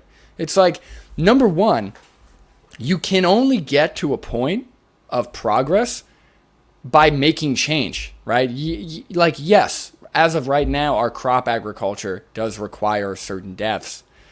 But a vegan worldview is what gets us to a point where that is no longer necessary, hopefully. Or if it is, it's drastically reduced to as much as possible, right? These are not vegans creating these systems.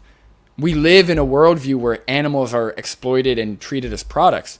Who's going to care about the animals get killed plowing the fields when we exploit and kill trillions, including marine life, trillions of animals each year?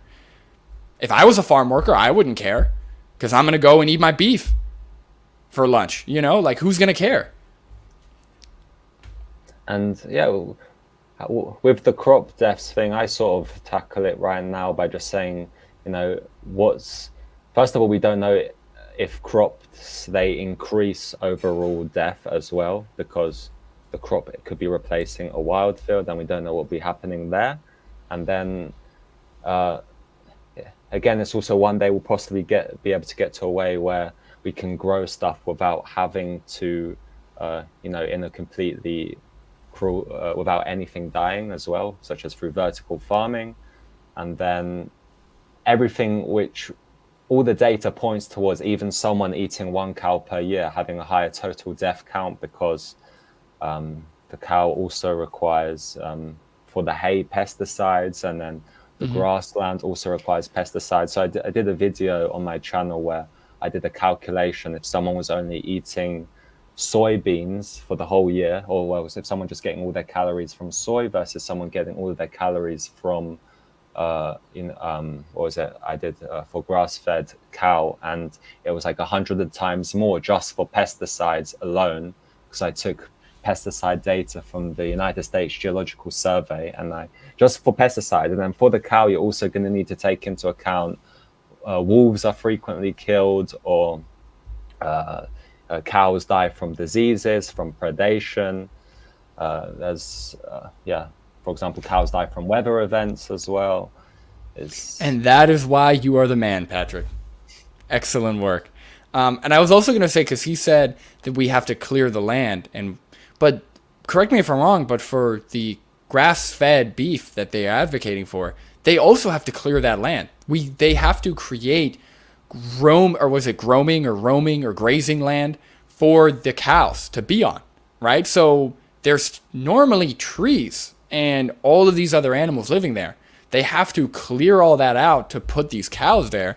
And like you mentioned, if there are any predators, they're going straight for the cows. So guess what? Bye-bye to all those animals, right? So again, yeah, it's more speculative because they're not actually providing any empirics. But even with speculation, we can clearly kind of, it's clearly muddy. Yeah, and also cows, they eat, they trample around. That will involve death, which also needed to be added to the total death count of the 1 cow per year.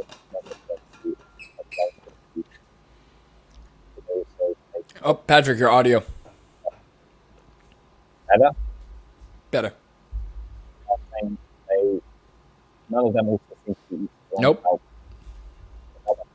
Nope, not good. Better? Yes. Yeah. And so I was saying that none of them seem to be only eating 1 cow per year. because they pay for multiple slaughters as well. So you need to add in the extra cows that they're paying for every time they go to the supermarket. So that's extra just deaths adding up. And then they've got this fantasy that's 1 cow per year.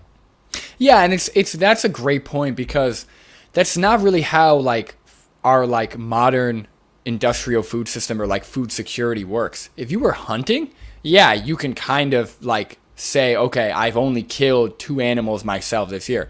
But when you're purchasing food, when you're contributing to the system, we produce and we kill more animals than needed, right? How much food gets thrown out every single year?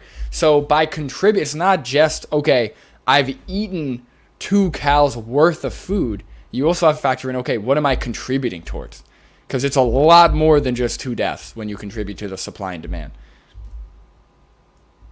But yeah, I sort of also advocate for improving the methods of agriculture so they're less harmful for animals as well. So I don't defend crop deaths too much, but well, I know that they're compatible with veganism, because if hypothetically people were attacking our crops, even humans, again and again, we would accept that, because our whole society is based on, if not, we'll have like a whole collapse, and then just so many people would die, right? And if we just stopped growing food for ourselves. But so from a total, just the whole, from a threshold deontological view, just the amount of lives that would, got people that will die if we just stop growing crops, because out of fear from crop deaths, it will just be so much that I'll sign off on this. But I will still also advocate for, veganic methods of farming. 100%. 100%. I would love to see like people actually doing advancements and working on that. But again, like I mentioned, it's hard when you have something that is so normalized, which is exploiting, killing, not caring about animals. It's hard to make advancements in this one area of which is like animals dying unintentionally because of crop production. It's hard to like fix that when there are people consuming animal flesh for lunch, right? So it just doesn't make any sense.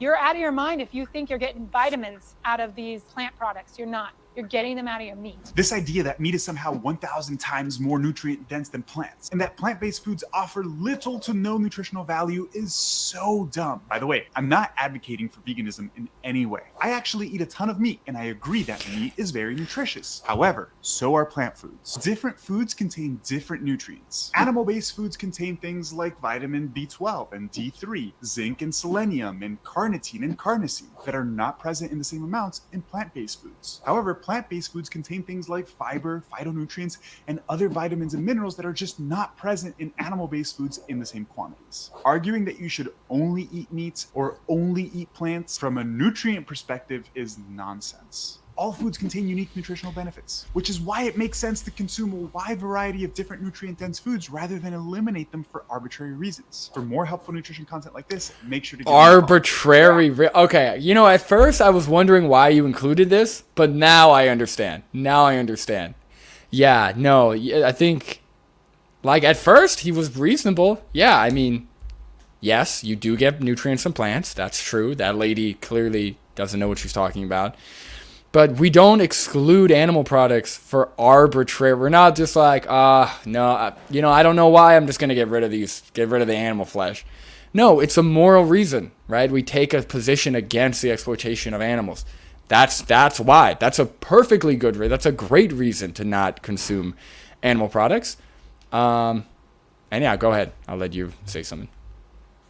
Well, there's some people in the nutrition space who are trying to be like, you can eat anything, and a balanced diet is best, where you have some animal foods and animal source calories and then some plant-based products. But the thing is, just look at the health outcomes, because you can get all the nutrients. So the vitamin B12 he mentioned, there's a study looking at babies fed fortified cereal compared to babies fed meat.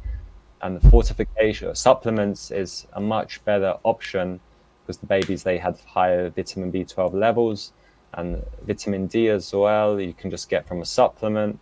And then again, if you just look at the health outcomes, people following more healthful plant-based diets, it tends to be beneficial for longevity, cardiovascular disease, cancer, all-cause mortality. So it's also not that important just to focus on nutrient density, as we talked about before. The more nutrients you eat doesn't actually mean the better the health outcomes will be, because some foods such as red meat can be high in also things which can be detrimental to health, such as it's a package deal. Exactly, saturated fat, one of them, dietary cholesterol, and so arbitrary reasons as well. I would like to potentially name the trait on Joey, and to find out if he'll be okay with, if a country started, I don't know, raising humans with the same mental capabilities as cows. Would he be okay with a country, or is he okay with dog meat, for example? I'll be interested. No, definitely not. Yeah, that's the thing, is like all these people, they usually fall apart as soon as you actually have that conversation. What their strategy is, they just don't have the conversation. Like, that's all they do. They just don't have it. Because if they did, they would fall apart. They would become either inconsistent, or there's only 3 options. You're either inconsistent, which means you have to change your position. And then if you change your position, you either end up vegan, or you end up okaying the Holocaust of mentally challenged people. Like, those are usually the 3 outcomes. Or the 2 outcomes. What 2 or 3 did you say? Well, so technically, because there's when you run Name the Trait, you are either inconsistent, right? And if you're inconsistent, you have to change your position, right? If you care about being truth-seeking and actually having a consistent position. So either you have to change your position. You could just be consistent from the start, but if you're consistent from the start, you're either vegan already, or again, you're from the start okay with like holocausting mentally challenged people, right? Usually, or something crazy like that. So you could either be consistent right away, which, again, unless you're vegan, we're probably going to have an issue.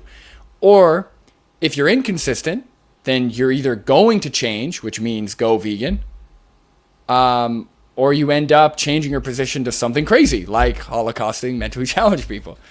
There really is there's no like, from what I've seen, from my own experience debating, from listening to hundreds of debates, there is nobody who's ever been able to like debunk or like create a better argument against Name the Trait.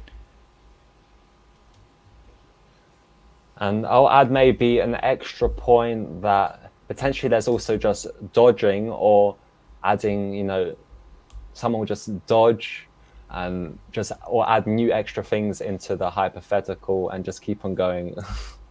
Yeah, well, those people, we honestly, if you're gonna just be dishonest, then I'm fine with having a conversation with a crazy person who is never gonna be vegan and is fine with like biting the bullet. That's one thing.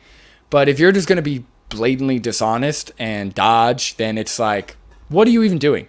You're clearly you don't care about what you're talking about.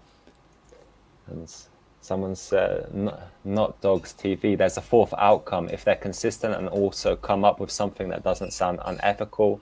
But in that case, the question was flawed. Yeah, that's the thing, is with Name the Trait. Oh, here we go, for example.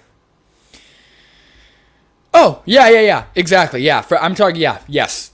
Great call out, not Dogs TV. Yeah, Name the Trait, and it depends on the question and what we're like running Name the Trait on. I was talking specifically for like killing animals or exploiting animals and veganism. But yeah, exactly, plants and animals.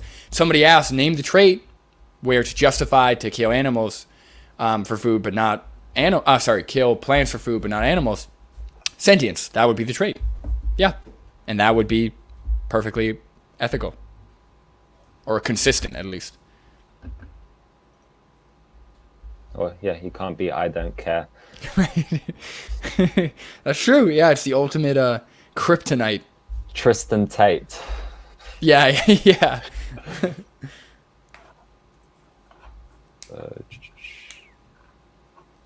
I've sort of covered this one before, but yeah, I guess we can cover this one again. Vegan diets are a nightmare for fertility and pregnancy. Animal meat and organs contain so many nutrients that are essential for optimal fertility and pregnancy that are not found in significant quantities in plant foods. Nutrients like vitamin K2, choline, B12, riboflavin, anserine, taurine, creatine, and more. And looking at the placentas of vegan or vegetarian mothers, the lack of nourishment is clear. This one was from a mom that was primarily vegetarian. This is called calcification. It's hard. There's a sand-like, rock-like consistency throughout the entire placenta. And this was animal-based. So she had lots of red meat, pasteurized eggs, raw milk. The difference between the two, I mean, it's just obvious. For both men and women, including meat and organs in your diet is essential for optimal fertility and overall health. To learn more about this, check out the documentary that I just created with Heart and Soil Supplements, available at the Heart and Soil YouTube channel. I'll let you start if you want, otherwise So I'll add that.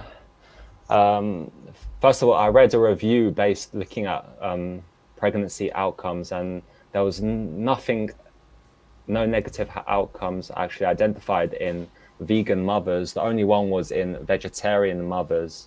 It was just like one example, and always there's going to be an outlier somewhere. And there's other papers as well which look at vegan pregnancies, and they find that as long as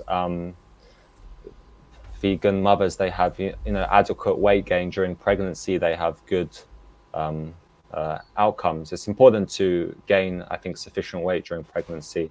I'm not an expert on pregnancy, but this is what I've read. And on the other hand, there's also issues with people following more animal-based diets, and that it's easier to gain too much weight during pregnancy, which can lead to poorer outcomes as well, potentially. And also there's risk of, I think it's called gestational diabetes. There's a higher risk in some of these papers for people eating, for mothers eating more animal foods prior to pregnancy. And then again, it's also anecdotal as well. When I had Dr. Nagra on the podcast, I asked him about this clip, and yeah, he said it's completely anecdotal. We don't know. Maybe they even switched the placentas. You don't know, just based on how dishonest they are, because the amount of lying which has been going on, I won't say lying, or well, I'll just say the amount of misinformation, or yeah, I don't know if it's conscious what Paul is bringing out there, but most of its information is misinformation. Yeah, that's what I was gonna say. I was gonna say, what, like, okay, he showed a clip. What is that from? Is that a reliable source? Did he even he said there was some kind of documentary. Okay, I don't know if that is that video from the documentary. Like, is there some reliable source showing what he's talking about, right? And for that, there would need to be a peer-reviewed study, and there isn't any, right? And also, vegetarian diet. There is a peer-reviewed study to what? Sorry. There isn't a peer-reviewed study showing that you can't be healthy, like have a healthy pregnancy while plant-based. And what's it called? Vegetarian diet can encompass a million different things. You could be vegetarian and eat potato chips and chocolate milk, right? Like, there's no, they're not just, he's not saying anything. He's just fear mongering. And also, I was going to say, for somebody who runs a supplement company, Heart and Soil Supplements, he should know that you can get your nutrients from supplements. So from somebody who runs a supplement company, yeah, you could just supplement and have great health outcomes. And some of the nutrients he mentioned there, such as creatine, or, then they're not essential. Or even if you eat animal source calories, like creatine, like even omnivores, they supplement with creatine because it's just so insignificant. You need to eat such large amounts. And yeah. And so non-essential, yeah, just take a vitamin B12 supplement. It's not that hard. Yeah, no, I don't. It's just fear mongering. don't know what shit, things I don't do as. Oh no, we missed 5 foods to trash. Hey everyone, so here are the 5 foods that I would recommend that you drop into the trash as soon as you hear this, because you don't need them in your pantry or your refrigerator. Number 1, Skittles. I like them, but actually Skittles contain something called titanium dioxide. And if you start looking into titanium dioxide and the effect that it has on your gut microbiome, you are not going to like what you read. So I would recommend that you get rid of the Skittles. Number 2, processed meats. Processed meats have preservatives. Okay. These preservatives, they're designed to destroy bacteria. So what do you think they're doing to your gut microbiome? Just the preservatives? And Okay. it's not a coincidence that processed meats have been labeled as a probable carcinogen. They've been connected to different types of cancers. We don't need that. Number 3, artificial sweeteners. They're kind of everywhere. You have to be careful, but I would really recommend that you get rid of artificial sweeteners. They definitely affect the microbiome. They also can affect your metabolism. They can affect your blood sugar. Just because they have 0 calories doesn't mean that they're actually healthy, so you need to be super careful about that. They also cause a ton of gas and bloating, and they can cause diarrhea, so it's something for you to be aware of if you have those issues. Hey everyone, so here are the... Okay, so... Number 1, those are 3 foods. So yeah. Doesn't know how to count. Maybe, I think there's a second part, but... okay.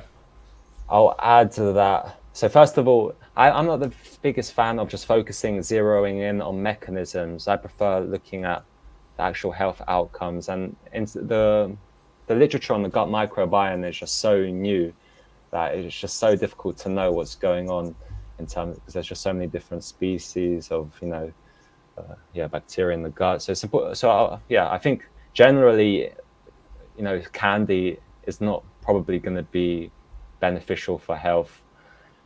And then also the processed meats as well.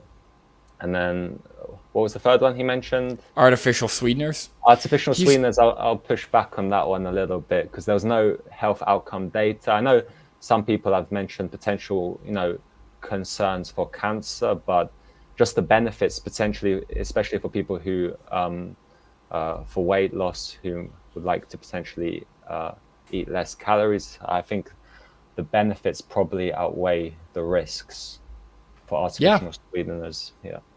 Yeah, and to say that he said artificial sweeteners definitely affect your microbiome, even when he was saying that, he didn't sound that confident. Because he knows, what is he basing that statement off, or that claim off of? Right? I haven't seen it. If there is evidence for that, I'd like to see it, but I just haven't seen any. Yeah, and I think that's pretty much it. I know he's part of Zoe. Will, I think, is pretty well respected, but this is quite an old video, so from 2022. So maybe he's a little bit more rigorous with citing sources now. We can only hope. Can you give me 1 second before we move on to the next one? No worries. Awesome. Be right back. Are you guys enjoying these clips that we're doing? You can watch the next one, I guess. Can you guys hear me okay?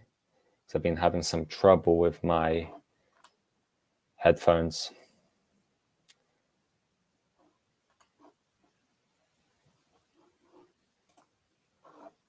Hey guys, you're not going to believe this thing that exists in our food supply that most people don't even realize it's really there, and yet could be actually very problematic for your gut microbiome. I'm talking today about glyphosate. So glyphosate is the exact same thing that people spray on their yard to get rid of weeds. And what's amazing about that is that you'll actually find this in our food supply. And I'm concerned that this is actually causing problems for us. So some of the sources of glyphosate could include grains, like specifically wheat or oats, that have been sprayed with glyphosate. It could also include genetically modified soy products, or corn. And so the bottom line is that when you buy organic, it cannot be sprayed with glyphosate. So when it comes to things like whole grains and soy, I will intentionally buy organic to make sure that I'm not getting that. Hey guys.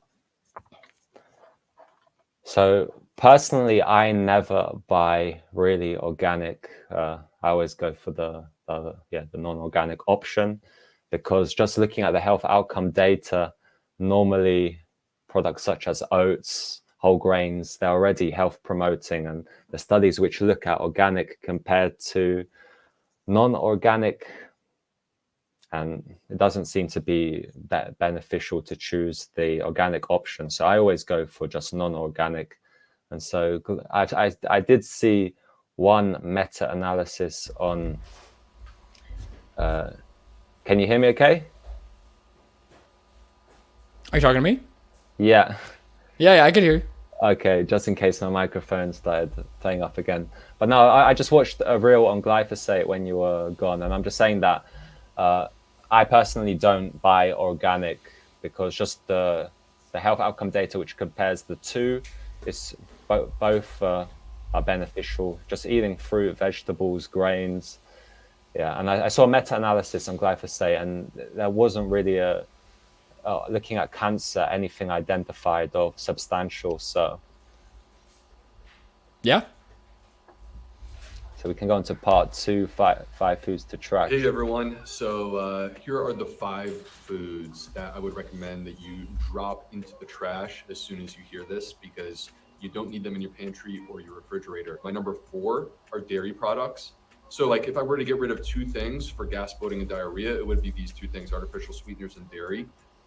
Dairy products, 70% of the world is lactose intolerant, which basically means that you are going to struggle with most dairy products, and they will cause gas, bloating, and diarrhea.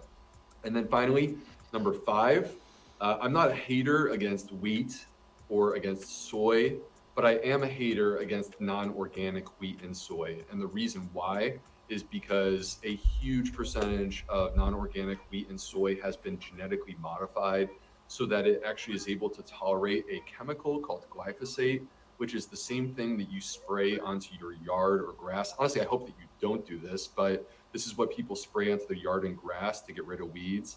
And you don't need to be ingesting this. It's bad for your gut microbiome. Those are my 5. The problem with these gut health doctors that I've seen is they seem to only care about things that affect your gut or your digestion. When again, like we discussed, it's a package deal. There's other things to factor in, not just whether it causes bloating. Like, it's not really a well-rounded picture as to, the health outcomes of foods. So what were the 2 foods he mentioned again? Non-organic grain or wheat, non-organic wheat, and dairy. Oh yeah, dairy. So yeah, regarding dairy, if someone's lactose intolerant, yeah, for sure, as you mentioned, it can cause problems. And ethically, even if you can tolerate dairy, because in the literature, dairy from what I've seen, it tends to increase the risk for prostate cancer, but it decreases the risk for gastrointestinal cancer. But then when I did a review of soy, I didn't find soy increase the risk of cancer for anything. So in terms of just the whole overall package, for sure, any food you can have in your diet, but I don't tolerate the consumption of dairy for ethical reasons. But yeah, he's kind of implying, like, if you don't experience bloating or if you aren't lactose intolerant, then go right ahead. Like I don't like only focusing on foods and their effect on this one aspect of health. I feel like that's a mistake. You know what I mean? Yeah. So let's keep on going. Things I don't do as a vegan. Oh my God, here we go. Let's go. Not forcing my dogs to be vegan. So first, then you're not vegan. I don't know what to tell you, man. I'm sorry. First of all, I add that when she says not forcing my dogs to be vegan, dogs, as far as I'm aware, I would say with a high degree of credence, we can say that maybe to a degree, actually, animals, they do have some sort of moral agency.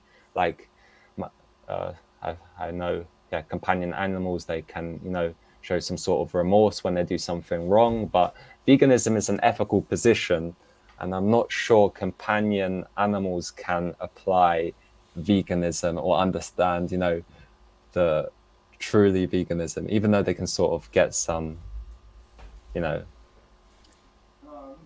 Right. No, it's saying like I'm not forcing my kids to be like I'm not gonna force like don't force your kids to be vegan. They're children. They have no concept or very very little ability to comprehend like ethical positions and morality and all these things. So yeah, I mean, do you also not force your kids to not murder people? Or sorry, yeah. Do you like? No, sorry. Do you? Are you also against people forcing their kids to not murder people, right? Because it's the same thing. You're saying, okay, you don't force your kids to be against the exploitation of animals. So do you hold that same position with other things we deem immoral, like murder, like racism, like physical abuse, whatever, right? So yeah, that's really dumb. But also, if you're feeding your companion animal flesh, you're not vegan. I hate to say, like, we have formulated pet food, for dogs and cats. There's no poor health outcomes associated with feeding your animals a vegan diet, as long as you get the properly formulated food. So it doesn't make any sense to feed your one companion animal thousands of other animals over the course of their life. Doesn't make any sense. But just to be clear, in case my point was not clear, like she said, not forcing my dogs to be vegan. So you can sort of feed them a diet compatible with veganism, but was that sort of clear what I was saying? Yeah. No, you were saying that like they can't comprehend or understand what veganism is from like as like an idea or a philosophy. So you're not really forcing them to like align with that at all. They don't have a comprehension. They're just eating the food you give them. Yeah, that's what I sort of meant. Yeah, and so you can give them a diet compatible with veganism, which would be the vegan thing to do. But as far as we're aware, but I personally think companions, animals, they have a sense of guilt because they can learn what's wrong and stuff. But to really go into the details of veganism, I'm not too sure. No, that's a good point, because I feel like same thing with humans too. I feel like there is a certain level that when you have your needs met, you are able to make like more morally conscious decisions. Like even companion animals, right? When they're well fed, when they are taken care of, when they're safe, they don't just go outside and start attacking other animals or trying to eat other animals. They usually are able to make friends and be peaceful and be calm, because they're well fed. They don't need to kill other animals to survive or to eat because they've already been fed. I feel like that's a great point, that there is a certain, like, at least with companion animals, it's very observable where they're able to be friendly and not just all out, kill every animal for food. Or like, when you're playing with a companion animal and they know not to bite off your finger.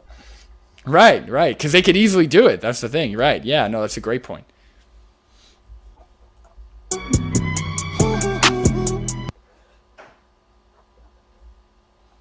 Not judging other people's choices. Again, this person is not vegan. They eat plant-based, but they clearly do not understand veganism.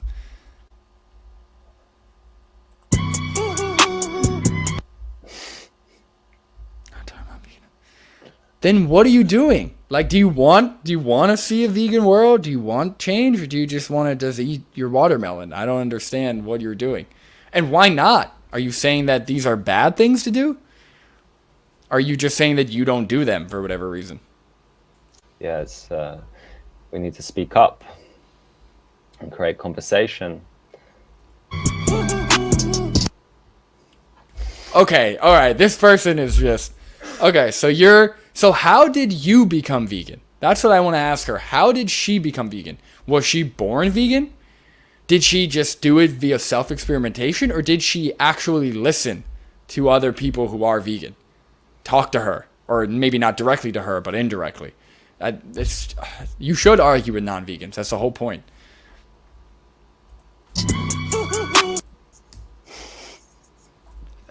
What does that even mean? I can't force anyone to be vegan. I'm not holding people at gunpoint forcing them to be vegan. I'm merely suggesting and trying to point out that most people already do align with veganism. You can't force anyone to do anything. Okay, we covered that one. Great. Yeah. Nice to meet you, fake vegan lady. I think we can maybe cover this last one and then we can continue them next time. That sounds good to me, man. Why do you want to eat these? When you kill it, it's dead. There's no life in it. There's no nutrients that's going to talk to your DNA to help your DNA bring out the best of you. But guess what? If you eat things like this, which has seeds in it, eat these, even the seeds, that seed has protein in it. And it has H3O2, which is like the source that vitalizes your body faster than anything else that you can get from this. Eat these, not these. So I've seen these guys before, and I mean, I respect that vegan. They're in fantastic shape, but all of that was just most of that was just nonsense. I don't know how much protein are in watermelon seeds. I don't know how many watermelon seeds you'd have to eat to get enough protein.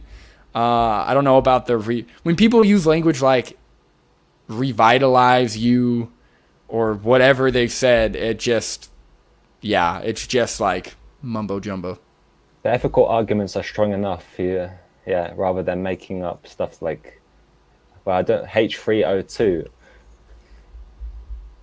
Yeah, I just don't like. Yeah, I mean, those animals are living. They have a goal to live. The watermelon doesn't. Eat the watermelon. Okay, great. If that was a video, I'd say, okay, nice. But you don't need to, add these, claims about watermelon and giving you life because there's life in the watermelon. I don't know. So I typed in H3O2.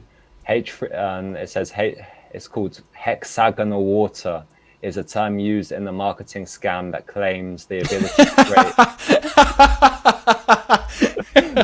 it claims the ability to create a certain configuration of water that is better for the body.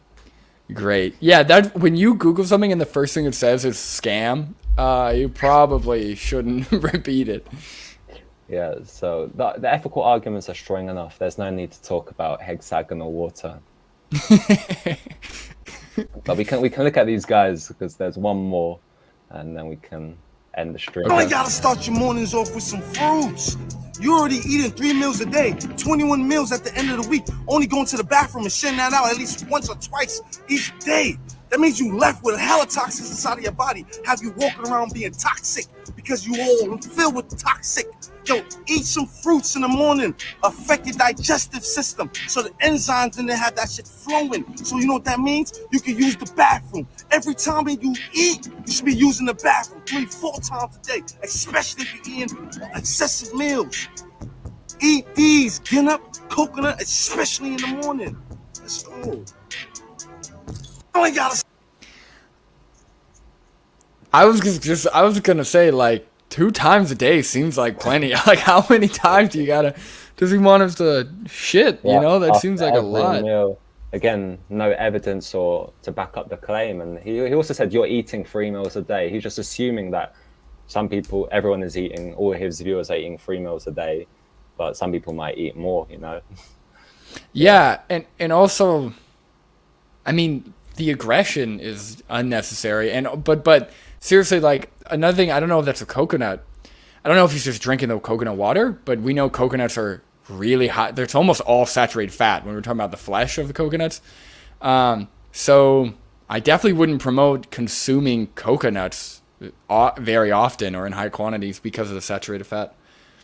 Yeah, before I was aware on the literature on saturated fat, back in the day I used to eat the coconut, the flesh, I used to scrub it out with a spoon, and it's very high in saturated fat as well. So generally, coconut oil or coconut fat is in the between in terms of the health promotedness. You've got saturated fat on one end, and you've got just as an extra side note, you've got unsaturated fat on the other side, and yeah, it can be a health promoting swap to, like, if you cook with coconut milk, to aim for the light variety and just try and limit saturated fat from coconuts. But in terms of dark chocolate, the saturated fat seems not too bad because it comes with polyphenols. But yeah, back to the whole point. No evidence. Why do we need to go to the toilet after every meal? You know, that just seems like a lot. I used to.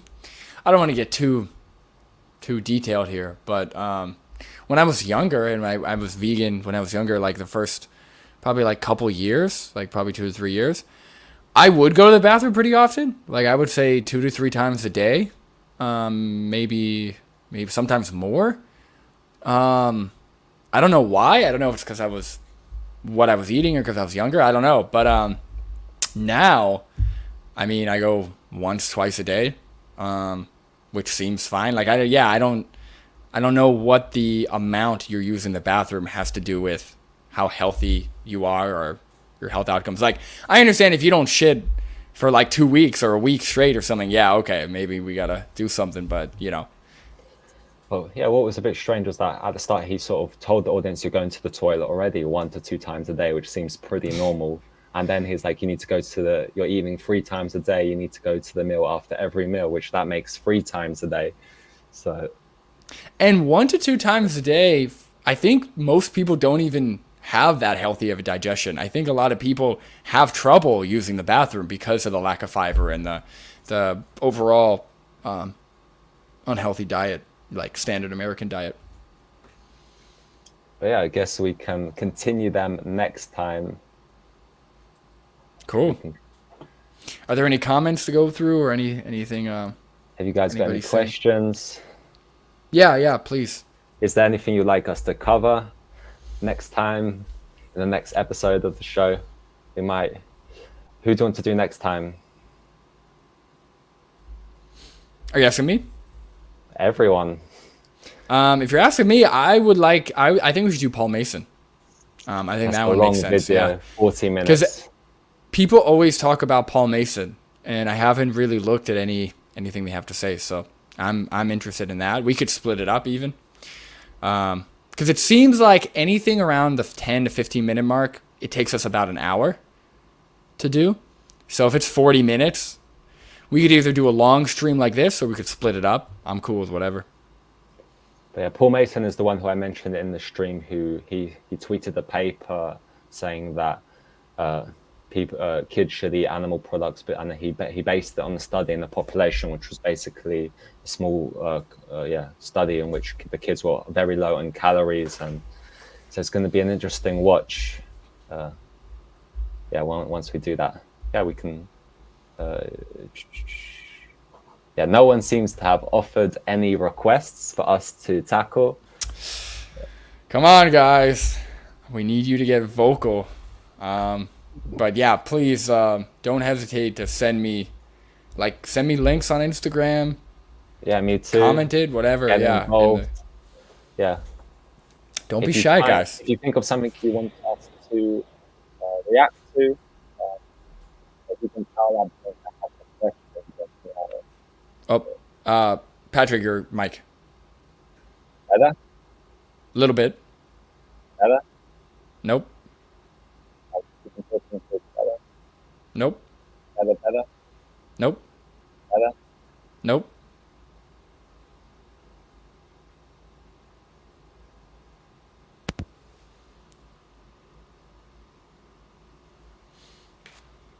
Better like this?